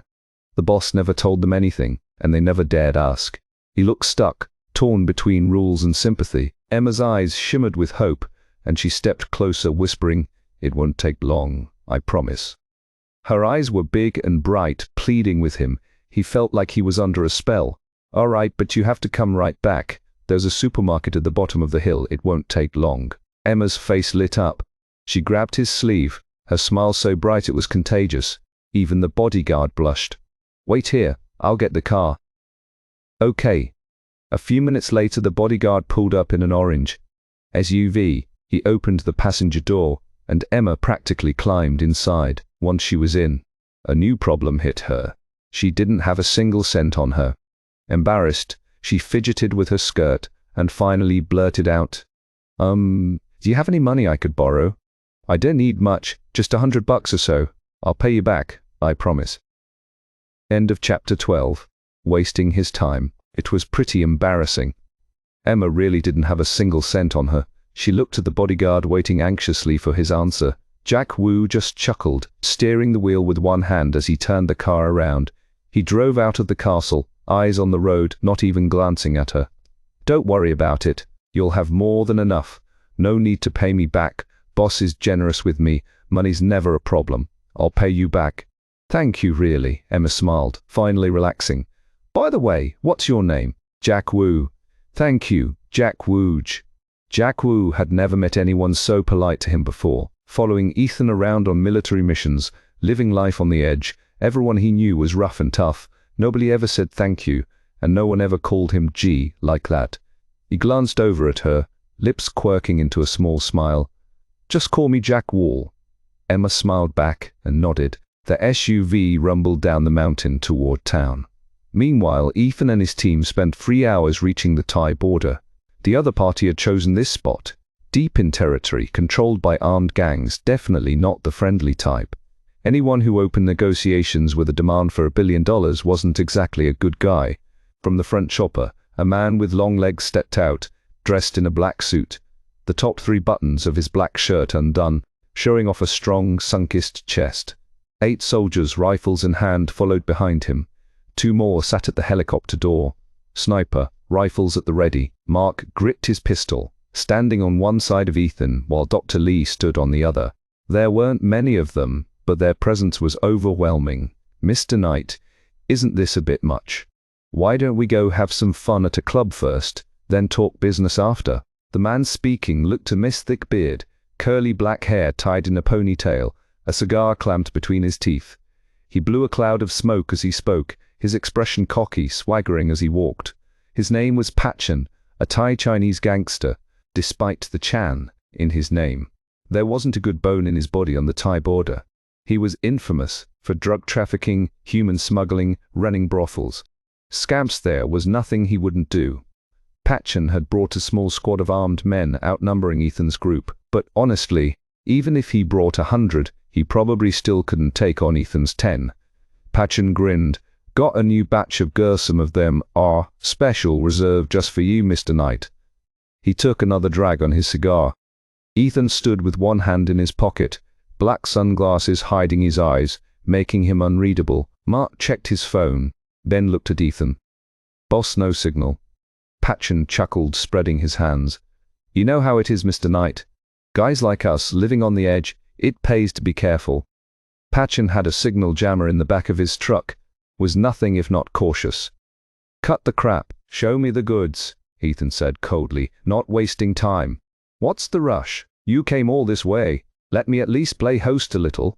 "Yeah," Patchen grinned, thinking Ethan was here for fun. Ethan pushed his sunglasses up onto his head. His green eyes were icy cold enough to freeze Patchen in place.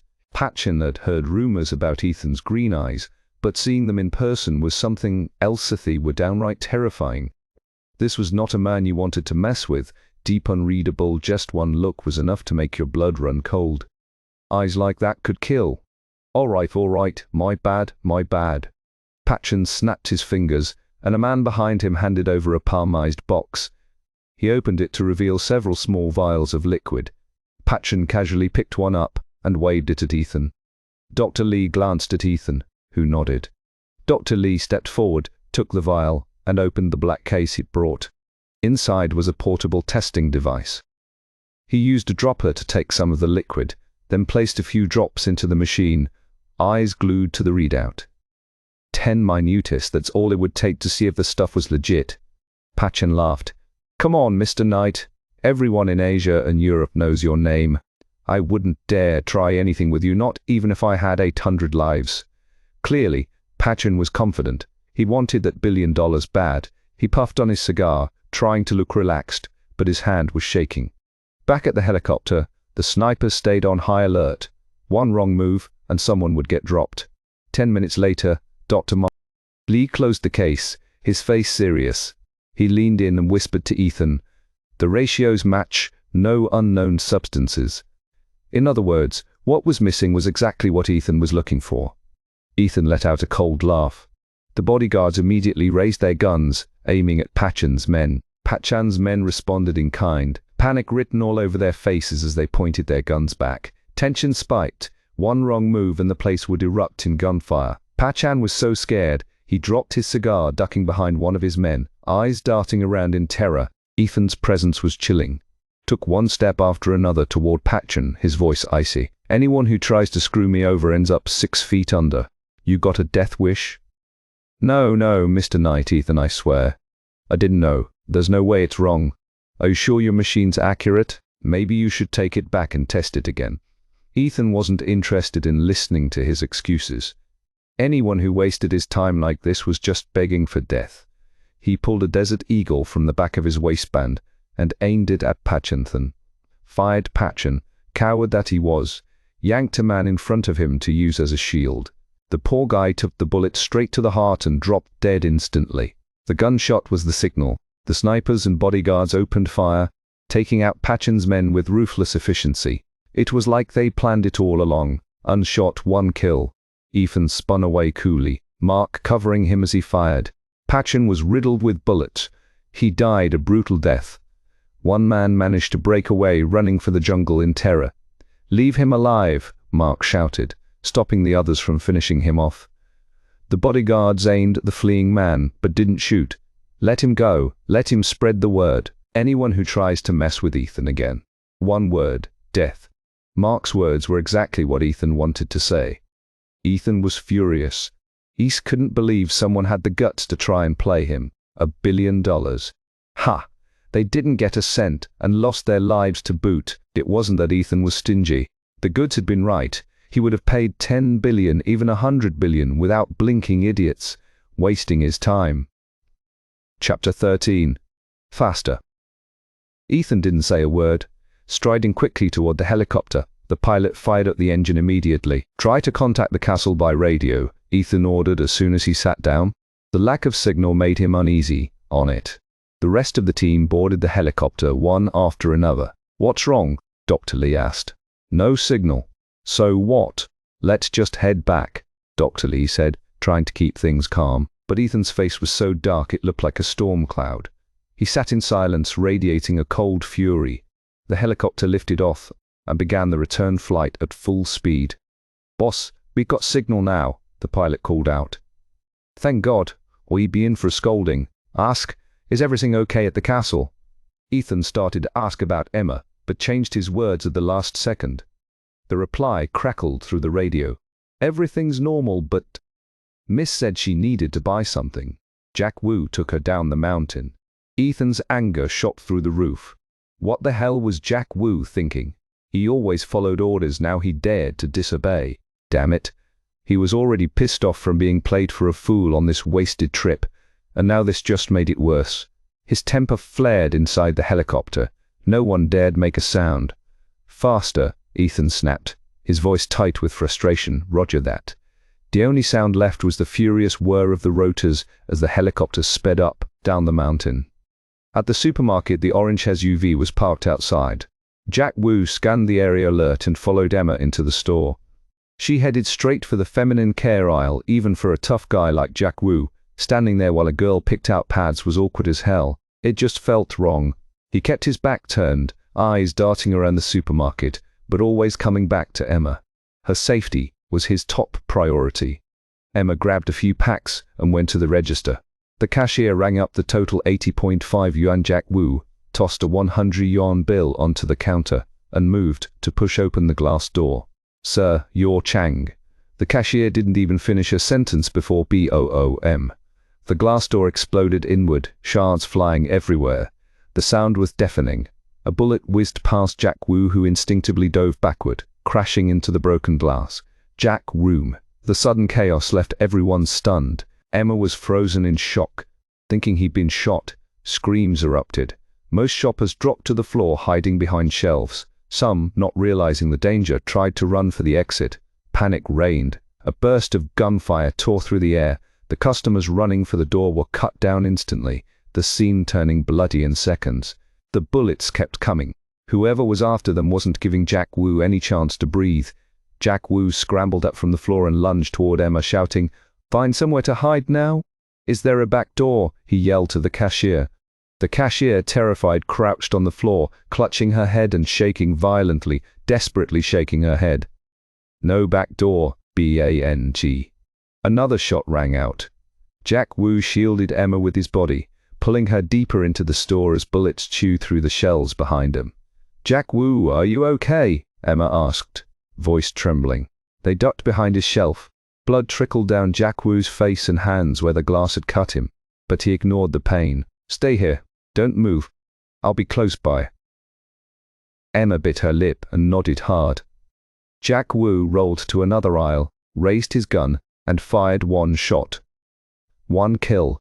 The man with the assault rifle went down, a bullet through the head. But that shot gave away Jack Wu's position. Another gunman cursed loudly, his eyes wild with rage, after seeing his partner drop. "Come out, you bastard!" he screamed, firing wildly. Everyone in the store was paralyzed with fear, cowering in corners, hands over their heads, too scared to move. They knew one wrong move could get them killed. The gunman, furious and frustrated, couldn't spot his target, so he just sprayed bullets everywhere. Emma clamped a hand over her mouth, not daring to make a sound. She saw several shoppers lying in pools of blood, and the sound of bullets smashing through shells made her heart race with terror. If she was found, she'd be dead in seconds. Jack Wu pulled out his phone, quickly tapping out a coded SOS to the team on the mountain. The gunman's earpiece crackled. "Finish it fast. 5 minutes." Their base was up at the castle as long as Jack Wu got the distress signal out. Backup would arrive in 5 minutes flat. The men on the mountain were like wolves if the attackers didn't finish before backup arrived. They'd be the ones dying. The gunman didn't want to play hide-and-seek anymore. He swept the store with his assault rifle, firing at anything that moved. Jack Wu was pinned down. He couldn't return fire. The gunman was getting closer to Emma's hiding spot. Jack Wu knew how important she was to Ethan. That's why she'd been brought to the castle in the first place. He couldn't let anything happen to her. Jack Wu made a split-second decision, leapt out, shielding Emma with his body. The gunman spotted them, turned his rifle, and fired a burst. Bullets tore into Jack Wu's left arm, but even as he went down, Jack Wu's other hand, Chapter 14. The suit-wearing thug. Jack Wu gritted his teeth against the pain, refusing to cry out. His face was twisted in agony, but he held it in. "Don't kill him. Please, don't hurt him. I'll go with you," Emma cried, throwing herself in front of Jack Wu and begging the men facing them. The vicious look in their eyes terrified her. She was truly afraid they'd kill Jack Wu, right then and there, just like they'd done to her mother. She knew now these were the same people who'd kidnapped her and her mom. The leader smirked, flashing a smug grin. He waved his fingers, and 2 men stepped forward, chopping the back of their necks with the edge of their hands. Both Emma and Jack Wu slumped to the ground unconscious. Jack Wu's phone was found and tossed to the floor, then shot to pieces. They were dragged out and thrown into a van. About half an hour later, Emma woke up lying face down on the cold, hard floor. Her head was still spinning. She pushed herself up, rubbing her forehead, and blinked to get a clear look at her surroundings. 4 walls, no windows, just a single door. She was alone. Jack Wu was nowhere to be seen. A wave of fear washed over her. At least her hands and feet weren't tied. She got up and tried the doorknob. It rattled, but wouldn't budge locked from the outside. She glanced around. The room was empty, not a single object she could use to break the lock or escape. All she could do was yank on the handle with all her strength, but it was useless. After a while her stomach cramped painfully. She bit her lip hard, her brows knitted in pain. She knew exactly what was happening. The more stressed she got, the worse it became. Panic threatened to overwhelm her. In this closed room her heartbeat thundered in her chest, so loud it felt like it might burst out. Footsteps echoed down the hallway. Getting closer and closer, Emma shrank into a corner, clutching her shirt tightly, eyes glued to the door. Click! The door swung open. A man in a sharp, dark grey suit stepped inside. He looked to be about 30, his suit perfectly tailored, brown leather shoes polished to a shine, an expensive watch on his wrist. Everything about him screamed money and status. Another suit-wearing thug. Emma trembled like a startled rabbit. The man looked her up and down, a look of disbelief in his eyes. He snorted, then laughed. "Didn't expect him to keep you in the castle. I thought you'd be some kind of stunning beauty. Great, another guy here to mock her, barely grown up. And Ethan's interested in you. Ha, what a freak." The man reached out, trying to touch her face, his eyes full of twisted amusement. "Watch your mouth," Emma snapped. She could take the insults, but when he reached for her, she instinctively slapped his hand away. Anger had drowned out her fear for a moment. He didn't even know where the courage came from. Only afterward did she realize her hand was shaking. Her defiance only made the man angrier. He gave a cold, fake smile and the whole room seemed to fill with menace. Suddenly, he backhanded her across the face. Her head snapped to the side, blood trickling from the corner of her mouth. 5 red fingerprints stood out on her cheek. What a coward, using all his strength to slap a girl. "Oh, not letting me touch you? So Ethan likes them feisty, huh? Don't worry, you'll be obedient soon enough." His deranged laughter echoed through the room, making Emma's fear spike. "Tell Mehdi to give the formula to Ethan," the man suddenly snarled, grabbing her hair and yanking her head back. The pain was blind. Tears sprang to her eyes. So that's why he'd kidnapped who? Get an answer. Emma's scalp burned with pain. Her mind raced. What should she say? If she said no, would he kill her on the spot? But if she said yes, would she be useless to them and still end up dead, no matter what she said? It felt like a death sentence. For a moment she was paralyzed by indecision. The man ran his fingers over her cheek. When she tried to dodge, he tightened his grip on her hair. For a girl, that was almost more pain than she could bear. She felt like her scalp would tear right off. Pretty smooth skin. So, he can touch you. But I can't, he sneered. Emma glared at him, lips pressed tight, stubbornness flashing in her eyes. The man smirked, pulling out a Swiss Army knife and pressing it to her face. Emma's breath stopped. Her face went pale, terror surging through her. Hot tears streamed down her cheeks. This face delicate and pretty, I'll give you that. But your body, He dragged the knife slowly from her cheek to her chin, down to her neck, then back up, finally settling the blade against her face. Emma's heart nearly stopped. She was too scared to move. If you don't cooperate, this pretty face will end up covered in scars. Despair settled over her, her throat closing up as if something was choking her. I'll give you one last chance. Only one. Tell the truth. Did you give Ethan the goods or not? The man's tone was deadly serious, rage blazing in his eyes. He looked ready to act. Emma's voice trembled. What if I told you I don't have any formula? Would you believe me? What do you think? The man shot back, half believing, half not. If you didn't have what he wanted, why would he keep you in the castle for fun? His disgusting words made Emma's skin crawl. She was just a college student. I'd never heard anything so vile. I really don't know. I'm just a student. My dad never left me anything. I told Ethan that too, but he wouldn't believe me. That's why he kept me locked up in the castle. I don't know anything. Why won't you believe me?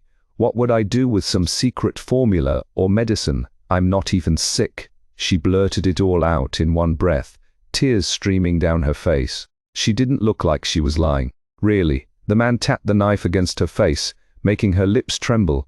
He still didn't seem convinced. Can you let me go? I swear I don't know anything. My dad never told me about his work, and before the accident he never gave me anything.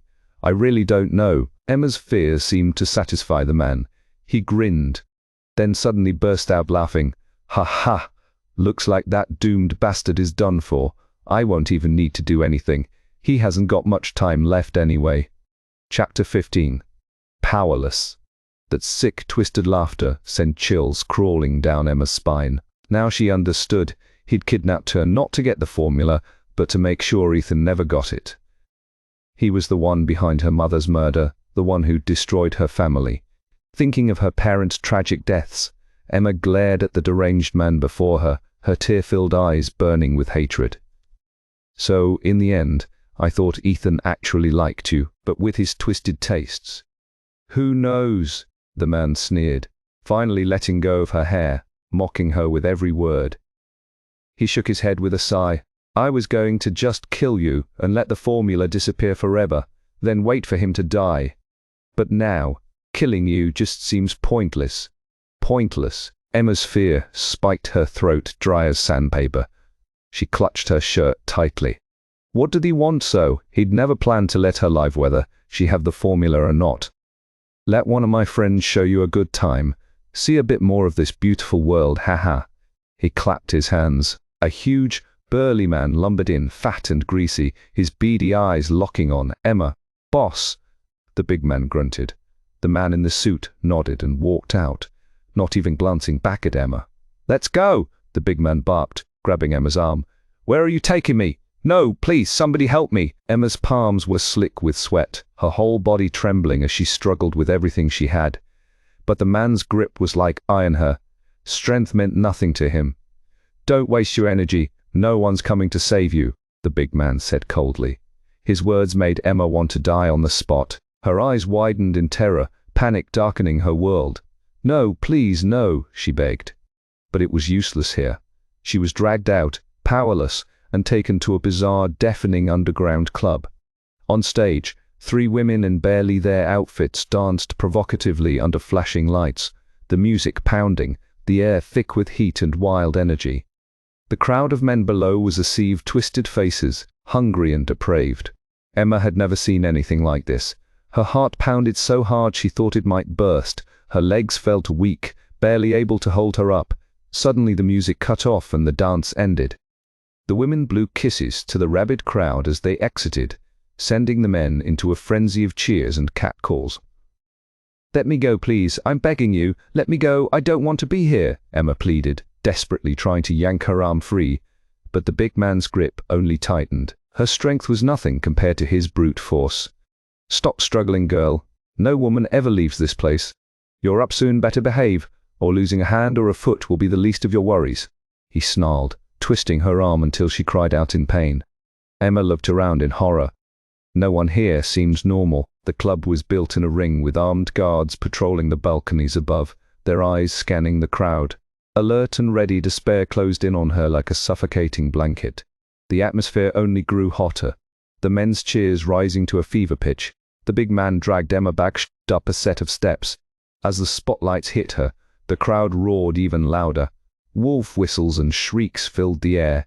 The big man grinned like a Buddha, lifting his free hand to shout, "The crazy part starts now." A huge red curtain was yanked aside, revealing a massive golden cage packed with a dozen terrified women. They huddled together, faces etched with horror, soft sobs and pleas for help trembling in the heavy air. Most of them were young, pale and thin, their eyes wide with innocence and fear. The men below howled obscene curses, rattling the cage as the girls inside shrank away, shaking uncontrollably. The cage was unlocked. Several men stormed in, dragging the girls out one by one. One girl refused to move, so a man slapped her hard, smashing her face into the bars. Blood dripped from her forehead as she slumped, dazed, and was hauled out like a rag doll. The crowd screamed and cheered, utterly depraved.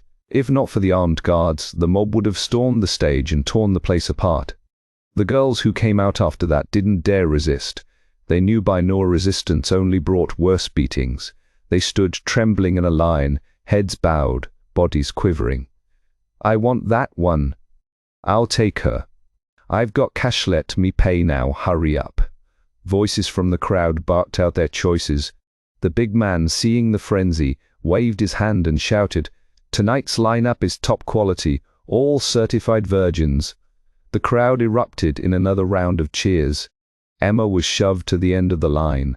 She glanced down at her dress, regret burning in her chest. If only she hadn't been so embarrassed about needing those feminine products, she wouldn't have begged Jack Wu to take her out. Now Jack Wu's fate was unknown, maybe even dead, and she was about to face something far worse than death. Men with the highest bids rushed forward, grabbing girls and slinging them over their shoulders, carrying them upstairs to private rooms. Several girls had already been taken. Chapter 16. "Who are you?" The girls screamed and cried, watching as one after another was dragged away. Emma's nerves shattered again and again, until she was the only one left. She was the prettiest of all the girls, her features delicate, her figure perfectly proportioned. The way her nose was red from crying, so pitiful, only made the men want to torment her more. Her bidding price soared to the highest. She was bought by a sleazy-looking middle-aged man for 3 million. The man charged onto the stage like a madman, slung her over his shoulder, and carried her off. The crowd's cheers still echoed behind them. All the girls were gone, each fetching a high price. The fat man who ran the show was grinning ear to ear. "Don't worry if you missed out this time, gentlemen. The next batch will be just as high quality. Let's keep the party going." The men behind him roared with excitement. The chaos growing. No one noticed death was already creeping in. Overhead, an armed helicopter appeared. Ropes dropped down, and the dozen men in camouflage slid to the ground. Among them was one man in a black suit impossible to miss. It turned out this club was built on a private island, catering to the depraved whims of the rich. Emma kicked and scratched, but against the burly man it was useless. He shoved her into a private room. The door clicked shut and locked automatically. No way out without a code. The man caught sight of something and frowned, cursing. "Shit, don't tell me she's on her period. Damn it, did they try to scam me?" Furious, he stormed out to find the manager, ranting about wasting 3 million on this. He was gone barely 2 minutes before he came back, his earliest scowl replaced by a disgusting grin. "Oh, baby, you're on your period. Doesn't matter. I still like you. Please, let me go. I'm begging you." Emma sobbed, her voice trembling. She knew begging was pointless, but she couldn't help it. "Actually, I think I like your type now. Sweet, innocent, gorgeous. Those curvier girls are boring anyway." He started toward her. Emma scrambled off the bed, desperately searching for anything to use as a weapon, but the room was bare, not even a lamp or a loose object, as if designed to prevent women from fighting back. Panicked, tears streamed down her face. The man advanced. Emma threw pillows and blankets at him, but they did nothing. He just laughed, enjoying her fear. She scratched and kicked at him wildly. By pure chance she landed a kick somewhere. Sensitive, the man's face twisted with rage. Her cheek, already red and swollen from before, now ballooned even more, looking like a crushed rose. The blow knocked Emma flat on the bed. For a moment she thought she might pass out. The man's face was twisted with malice. Emma's fear snapped her awake. She started crawling away, frantic. It's over, she thought. This time, she was really doomed. She remembered that day, the day the Wolfman uncle had saved her, bursting in with his men just as she was about to be violated. He'd been cruel, too gnarly, strangled her, and stripped her naked with his eyes. But at least, he never actually touched her. Now, for some reason, all she could think of was that green-eyed devil, BOOM. Suddenly, a deafening explosion rocked the room. The chandelier on the ceiling swayed dangerously. The whole building seemed to shake. Is that an earthquake? The man stammered, glancing around in panic. Both of them held their breath. Frozen, Emma pulled the blanket up to her chin and curled into the corner, trembling. The room was soundproofed. He couldn't hear much from outside, only the faint rumble of explosions. Not an earthquake. It sounded more like heavy blasts. The man freaked out for a few seconds, then tried to compose himself. He turned to Emma, huddled on the bed. Don't be scared, baby. Whether it's an earthquake or the world ending, we're still together. No one's leaving anyone behind. Got it? He started moving toward her again. Emma covered her eyes, sobbing so hard her whole body shook, just as the man reached her. Bang! The bedroom door exploded inward. The sound was so loud, the man jumped in terror. He barely turned around when a gunshot rang. Alf was hit in the stomach. He froze for a second, then looked down, gurgling as he realized what happened. He started screaming, his legs buckling as he collapsed to the floor. A man in a black suit stormed in, gun raised. He spotted Emma. Instantly her face streaked with tears, her cheeks swollen and red. Ethan's eyes burned with fury as he turned to the man on the floor. Rage exploded inside him. He strode across the room, grabbed the man by the hair and dragged him aside, with a vicious stomp to the chest. Blood spurted from the man's mouth. No words wasted. Ethan crouched down, his green eyes boring into the man's soul. The man was so terrified he forgot about his pain, staring back in horror. Who are you?" the man stammered, shaking, the cold barrel of Ethan's gun pressed into the man's palm, his foot still pinning the man's chest. The man tried to bluff. "Do you know who I am? You dare touch me?" Ethan's face was stone, his fury barely contained. He'd never feared anyone, and tonight, this man would die no matter who he was. His voice was icy, deadly. It was this hand that touched her, wasn't it? Chapter 17. Blow this place up. Before the man could answer, Ethan didn't even blink as he pulled the trigger. The man's entire palm was blown to pieces. Bone and tendon were exposed, blood gushing everywhere. The pain hit so hard the man's body twisted into an unnatural shape. Ethan stood up and fired again, shattering the man's other hand. The scene was gruesome. Once pristine carpet, now soaked in blood. Killing him with a single shot would have been too easy. Ethan wanted him to taste real agony first. He rose to his feet, eyes fixed on the terrified girl still huddled on the bed, his jaw clenched, and those green irises slowly bled into a murderous red, flames of rage close to bursting from his eyes. Emma saw the change in his eyes. It wasn't the first time. After everything she'd seen and suffered today, she was numb. These eyes no longer scared her. Ethan met her gaze without even turning his head. He flicked his wrist so fast, she couldn't see the motion, and the man on the floor screamed in agony. A knife had pinned the man's hand to the floor. Blood spurted like a fountain as he writhed and howled. Rolling on the ground in utter torment, Ethan reached out a hand to Emma. She didn't hesitate. Thea leapt into his arms, wrapping herself around his neck like a terrified little octopus. His other hand instinctively supported her the moment they touched. A jolt of electricity shot through him, making his lips twitch. Emma clung to him, tears streaming down her face. She didn't even know if she was crying out of fear or humiliation. Her tears soaked through Ethan's shirt, hot and wet. For 3 whole seconds, Ethan just stood there holding her. In that brief moment, he felt frozen, as if his heart had stopped. "Boss, we're clear outside. Time to go," Wenhao called from the doorway, deliberately turning away to avoid seeing the two of them locked together. Ethan shot Wenhao a glance, then pulled a grenade from his belt. "Hey kid, give me a hand," he said, clearly talking to Emma. She stared at the grenade in his hand, unsure what he wanted. "See this pin?" he asked. Emma nodded. "Pull it." She reached out and yanked the pin. Ethan tossed the grenade at the man on the floor, then strode out of the room with Emma in his arms, not looking back. The man's eyes went wide with terror, but before he could scream, "Boom!" Emma buried her face in Ethan's chest, trembling. Everything in the room, including the man, was obliterated. "The club's real boss isn't here," Wenhao reported, following behind Ethan. "He's a coward, probably ran the moment things went south." Ethan felt Emma's arms tightening around his neck, almost choking him. He grumbled, "Trying to strangle me." She loosened her hold, her ears turning bright red.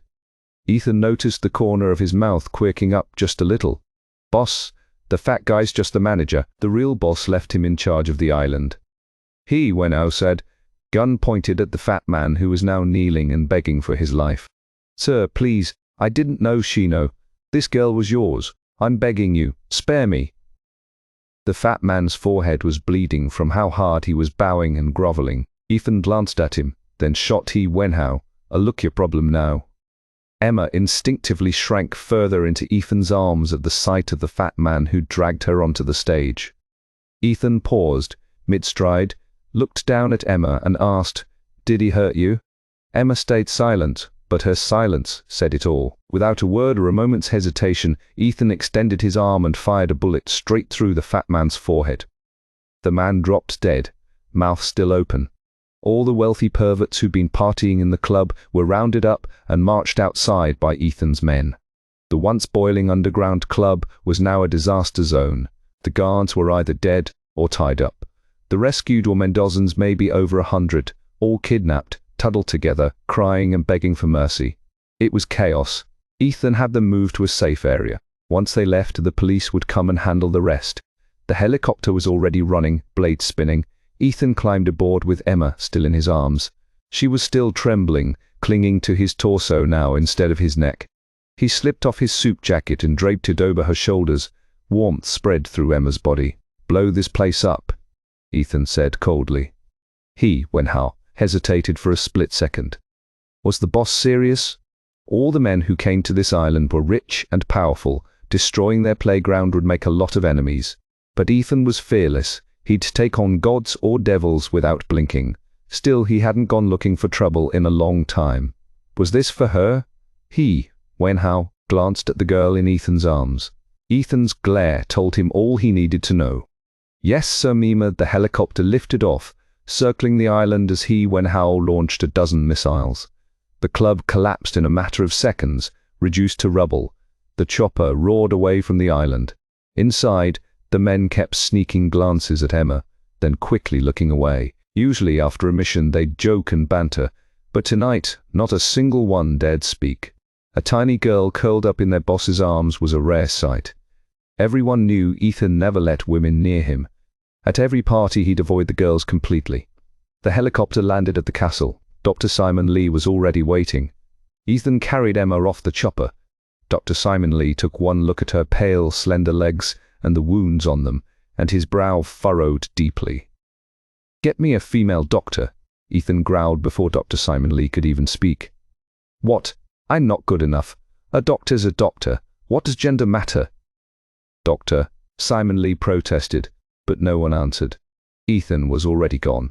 Behind them, someone helped Jack Wu over. Dr. Simon Lee recognized him and rushed over. "Get Jack Wu to the OR now." Jack Wu was barely alive, covered in blood. Dr. Simon Lee dialed his phone as he ran. Less than 10 minutes later, a female doctor was led into Emma's bedroom. "Check her over," Ethan ordered. The doctor glanced Emma up and down. Her blouse was torn, exposing her pale shoulders. Her skirt was ripped too, looking lower. The doctor immediately understood what she needed to examine. "Mr. Ethan, I'll need you to step out," the doctor said. Ethan shot her a glare with those green eyes, just one look, and the doctor lowered her head, not daring to say another word. She was from Ethan's research institute. She knew better than to miss a cue from the boss if she couldn't read his mood. She'd have been dead 100 times over by now. The doctor gently led Emma to sit down. Immediately the bedsheet was stained red. "Lie down. I need to check you. If you feel uncomfortable, let me know," the doctor said softly. Emma nodded, but her eyes stayed fixed on Ethan, who hadn't moved. He didn't seem to have any intention of leaving. Why? Why was he staying while a girl was being examined? What was he thinking?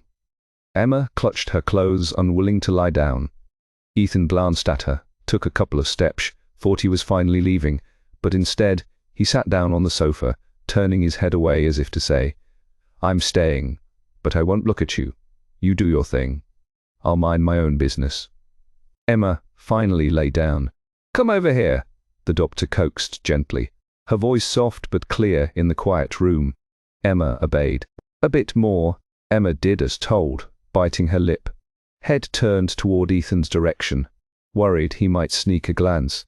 Ethan's expression was cold as ice, his face tense and unreadable, sitting on the sofa. His profile was sharp and handsome, radiating a chilly calm. Looked like a perfect statue, unmoving. "Ow!" Emma cried out in pain. Ethan's brows tightened. "Don't be afraid, it'll be over soon," the doctor comforted her. "It hurts," Emma managed to grit out through clenched teeth. Ethan's hand on the sofa slowly curled into a fist. "All done," the doctor said at last. The moment she finished, Ethan's head snapped around. Emma, flustered, quickly pulled her legs together and tugged down her skirt. The doctor sensed the weird tension in the room. Women's intuition was always sharp. Could tell there was something unusual between these two. "Mr. Ethan, she's fine. The blood is just from her period. Extreme fear can make it heavier. She needs to rest," the doctor reported. Ethan nodded. The doctor dabbed some ointment on Emma's swollen face, packed up her things, and left. Now, only the two of them remained. Ethan's tightly knit brow finally relaxed. Emma noticed a stain on his suit jacket even though it was black and not obvious. She had sharp eyes. He'd been holding her the whole time. It must be her period blood.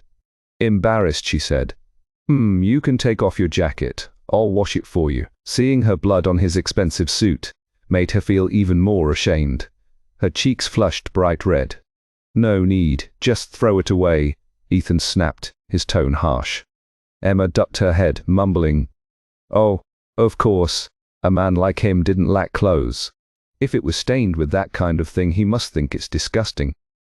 "How's Jack Wu?" Emma asked, worried. She felt guilty. He was hurt because of her. "You still have the nerve to worry about someone else?" Ethan glared at her. "Is he okay?"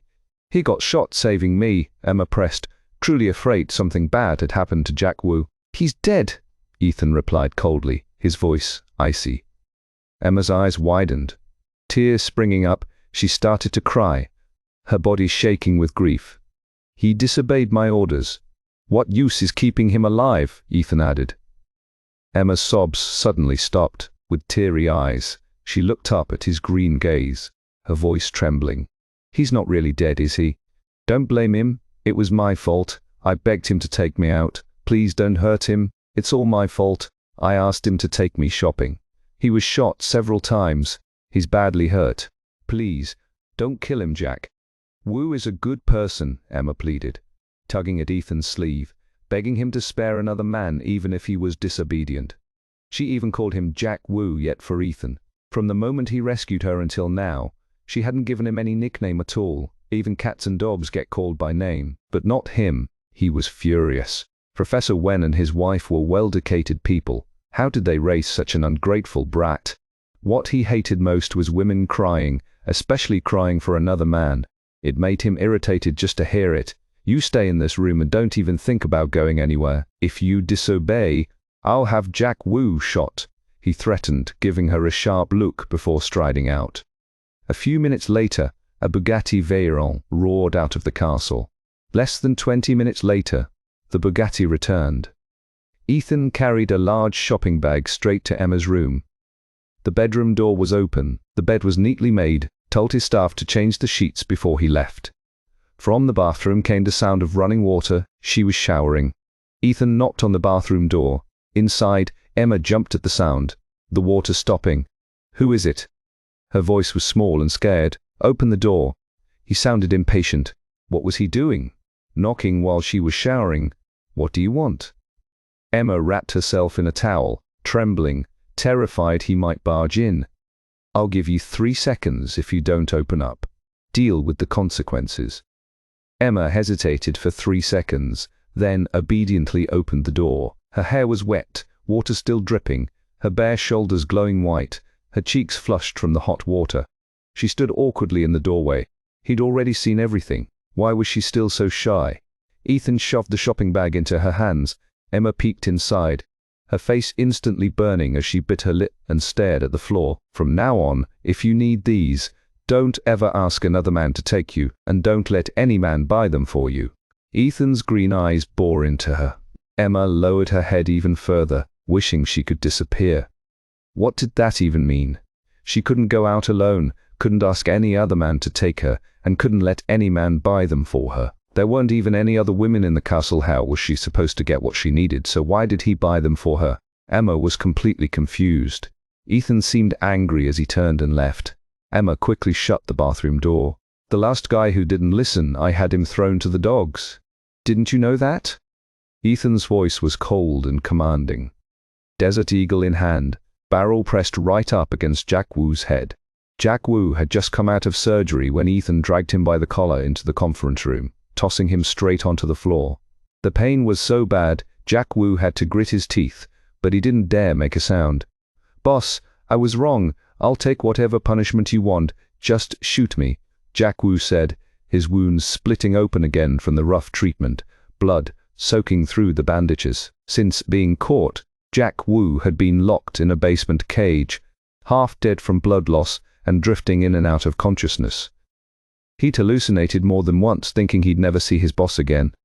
"Do I look too soft to you? Is that why you think I won't do it?" Ethan's voice was icy. No one ever dared question him. There was nothing in this world he wouldn't do it.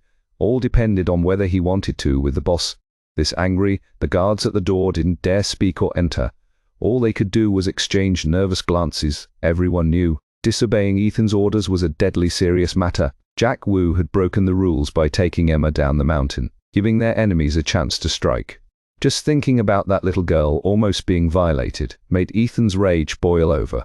His large hand pressed on the table, his heavy breathing filling the room, making Jack Woo's heart pound in terror. "I did try to call before taking her down, but there was no signal. I couldn't reach you. And Emma insisted on buying it herself. I don't know anything about women's stuff. She needed it urgently, so I took her down," Jack Woo explained, voice trembling. "Emma?" He called her Emma, and she called him Jack Woobro. "You two seem pretty close, huh?" Ethan's voice was chilling, cold to the bone, his hand clamped around Jack Woo's neck like he might snap it any second. The tension was suffocating. Jack Woo froze, thinking the boss was even scarier like this than when he was shouting. He stammered, "No, we're not close. Not close." Ethan pressed the gun harder against Jack Woo's forehead. Jack Woo could feel death breathing down his neck. "Boss, we're really not that close," Jack Woo pleaded. Ethan glared, his eyes turning blood-red. Everyone knew. He only looked like that when he was beyond furious, when his emotions spun out of control, when his eyes changed color. Someone was going to die with the gun cocked and ready. Jack Woo closed his eyes, resigning himself. If he had to die by his boss's hand, so be it. Just then Dr. Simon Lee burst in, taking in the scene. Jack Woo on his knees, shirtless, bandages soaked with blood, fresh out of surgery, and the gun pointed at his head. Ethan was fuming. "Ethan!" Dr. Simon Lee rushed forward, grabbing the gun. "The girl's safe now, and Jack Woo barely made it back alive. He risked everything to protect her, cut him some slack, just this once. Protect her. This is what you call protecting. If anything had happened to her, you wouldn't have enough lives to pay for it. Useless. I spent a fortune training you, and this is what I get. Get your ass to the Italy base. If you're 1 minute late, I'll feed you to the dogs myself." Ethan slammed the gun onto the table and turned away. Simon Lee shot Jack Wu a look, urging him to go before Ethan changed his mind. Jack Wu glanced back at Ethan's cold, unfeeling figure, then clutched his wound and left the room. "We should get you checked at the hospital," Dr. Simon Lee said after Jack Wu left. Ethan didn't respond, the silence in the conference room growing heavier. "If anything could be found, we'd have found it already," Ethan finally muttered. "You've been really on edge lately. You even blew up an island. What's going on with you?" Dr. Simon Lee hinted. Ethan turned, glaring at him, silent and unreadable. "What are you staring at me for? I'm a doctor and your friend. I have to care about your health," Dr. Simon Lee huffed. "Honestly, I think you're just pent up. Go find a woman, will you? If you're too lazy to go out, I can call someone over. How about it?" Ethan silently picked up his gun from the table. Click. He loaded it, the sound echoing through the room. "Doctor," Simon Lee swallowed hard. "Don't do anything crazy, man. I'm just worried about you. Trying to help you cool off, that's all." Ethan raised the gun, aiming it at Dr. Simon Lee. He was not to be messed with. Definitely not. All right. I just remembered I've got something to do. I'm out, bye," Dr. Simon Lee said, practically running for the door. The door slammed shut. Ethan was alone in the conference room. He holstered his gun at his waist. Only then did he notice he was still wearing the same clothes as before. He looked down at his jacket, the memory flashing in his mind. That small, trembling figure, clinging to his neck like she was afraid he'd let her go. A strange feeling twisted in his chest. He left the conference room, walked to his bedroom, and saw a sliver of light under Emma's door. Was she asleep or not? He went into his room, tossed his dirty suit jacket into the trash. After showering, he fished the jacket back out. He made a call. 2 minutes later, a subordinate appeared outside his door. "Take this to the dry cleaners," Ethan ordered coldly. "Yes, boss." Ethan watched as the man disappeared down the stairs. He hesitated for 2 seconds at Emma's door, then opened it. Inside, a sweet, gentle scent filled the room, a hint of flowers, maybe fruit, maybe ice cream. He couldn't quite place it, but it was pleasant. A small lump was curled up on the bed, clearly asleep. The lights were still on. His feet carried him to the bedside almost on their own. He saw Emma curled up, sleeping on her side, wrapped tightly in the covers. So tightly wasn't she afraid of suffocating. He tugged the blanket down a bit, revealing her face. She frowned and grimaced in her sleep, her lips pale, pain flickering across her features. Ethan touched her forehead. His body temperature was always 2 degrees higher than normal. He couldn't tell. He grabbed a thermometer from the first aid kit. Her temperature was a blazing 104 degrees, 40 degrees, seeth of chapter 20. A man of his word, Emma. Ethan leaned close, calling her softly by her ear. Emma didn't respond. He called her name again and again before she finally stirred. "Mama," her reply was faint, barely audible, as if she was on the verge of passing out. She looked utterly exhausted, still half asleep, her eyes closed tight. Something was wrong. Ethan immediately grabbed his phone and called Dr. Simon Lee.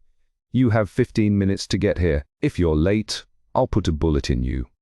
Dr. Simon Lee, who'd been scared off by Ethan earlier, hadn't dared spend the night at the castle. At that moment, he was partying at a club, surrounded by noise.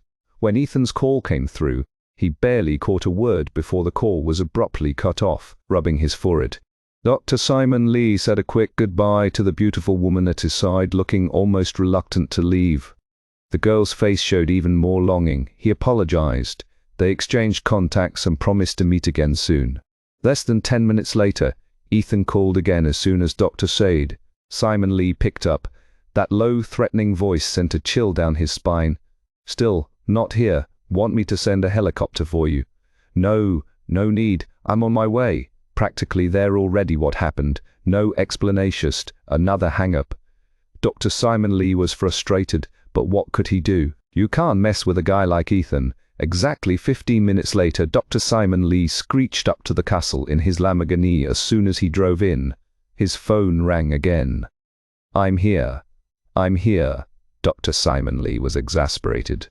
"Come to her room." Ethan's tone was icy. Before Dr. Simon Lee could even react. The call ended. Ethan didn't waste a single second. He sounded dead serious, definitely not joking her. Which her? Did he mean Emma? Dr. Simon Lee rushed upstairs. Sure enough, Ethan's own bedroom was empty. Dr. Simon Lee headed next door. The moment he stepped inside, he was yanked in. She's running a fever. Ethan pulled Dr. Simon Lee to the bedside, and Dr. Simon Lee could tell Ethan was actually nervous. Emma's cheeks were flushed, her body trembling, her mind muddled. She mumbled incoherently, and Dr. Simon Lee could feel the heat radiating from her forehead. It was burning. Dr. Simon Lee opened the first aid kit, gave her a fever-reducing shot, then went to pour a glass of water. After the injection, she needs to drink a lot of water to bring the fever down, he said. Emma! Emma! If he called her name several times, but she didn't respond. She must have been really scared. Isn't this fever a bit odd? Why is she talking nonsense? Ethan's eyes never left her. She's weak, her breathing's unstable, she's too thin, and she just got a huge scare. Honestly, it could have been worse. Dr. Simon Lee replied. Hearing that, a cold gleam flashed in Ethan's eyes. He cursed silently. Should have just shot Jack Wu on the spot.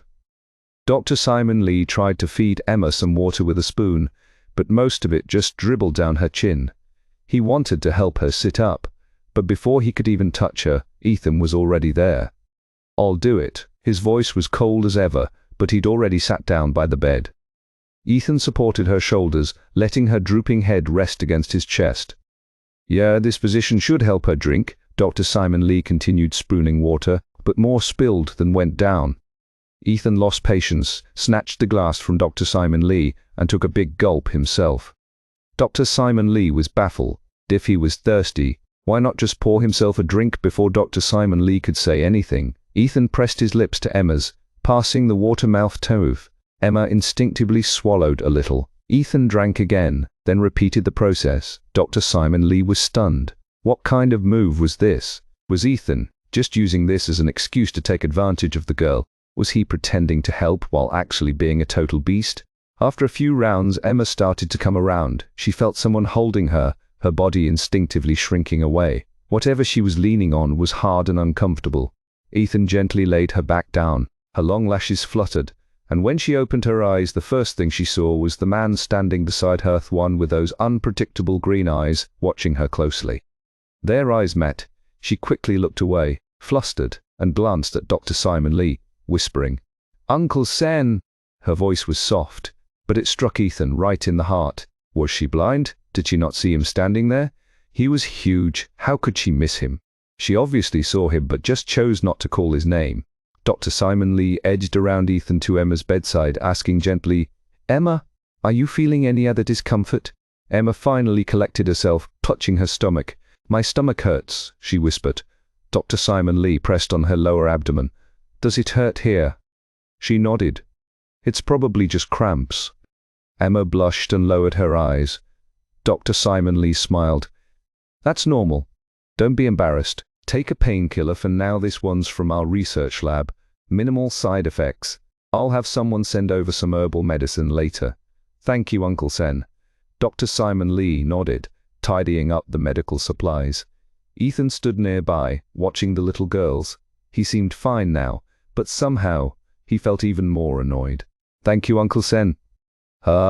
When he wasn't around, she didn't even bother to call for him. He'd saved her, but she hadn't thanked him once. "Fine, very fine, just perfect. Emma, do you even know how to call someone?" His voice was cold and sharp. Emma pressed her lips together, the taste of water still lingering. Suddenly she remembered, just now, when she was half conscious, someone had leaned close, their lips warm against hers, and cool water had poured into her mouth. Him. It was him. Emma felt like her throat was stuffed with cotton, unable to speak. He'd taken advantage of her again, even when she was sick and confused. Ethan stared, waiting for her to call him Mr. Ethan. Ethan, uncle. Sir, she didn't want to call him any of those, so she said nothing. He stood there, his deep eyes radiating a powerful aura. The atmosphere was tense, the air in the room dropping to freezing. Simon Lee hesitated, unsure if he should try to break the ice, But seeing how mad Ethan was, he decided to keep quiet. He didn't want to become the scapegoat. Ethan stood, tall, green eyes locked on Emma, as if he wouldn't leave until she spoke. At the underground club, he'd been the one who saved her. Emma parted her lips. Aether. She didn't even finish before Ethan turned and walked out. Was she trying to call him by his full name? She wouldn't dare, even if she had 300 lives. He closed the door and went to bed. That girl, he'd saved her for nothing. He should have let her get bullied and ruined next time. He'd never save her again. He meant it.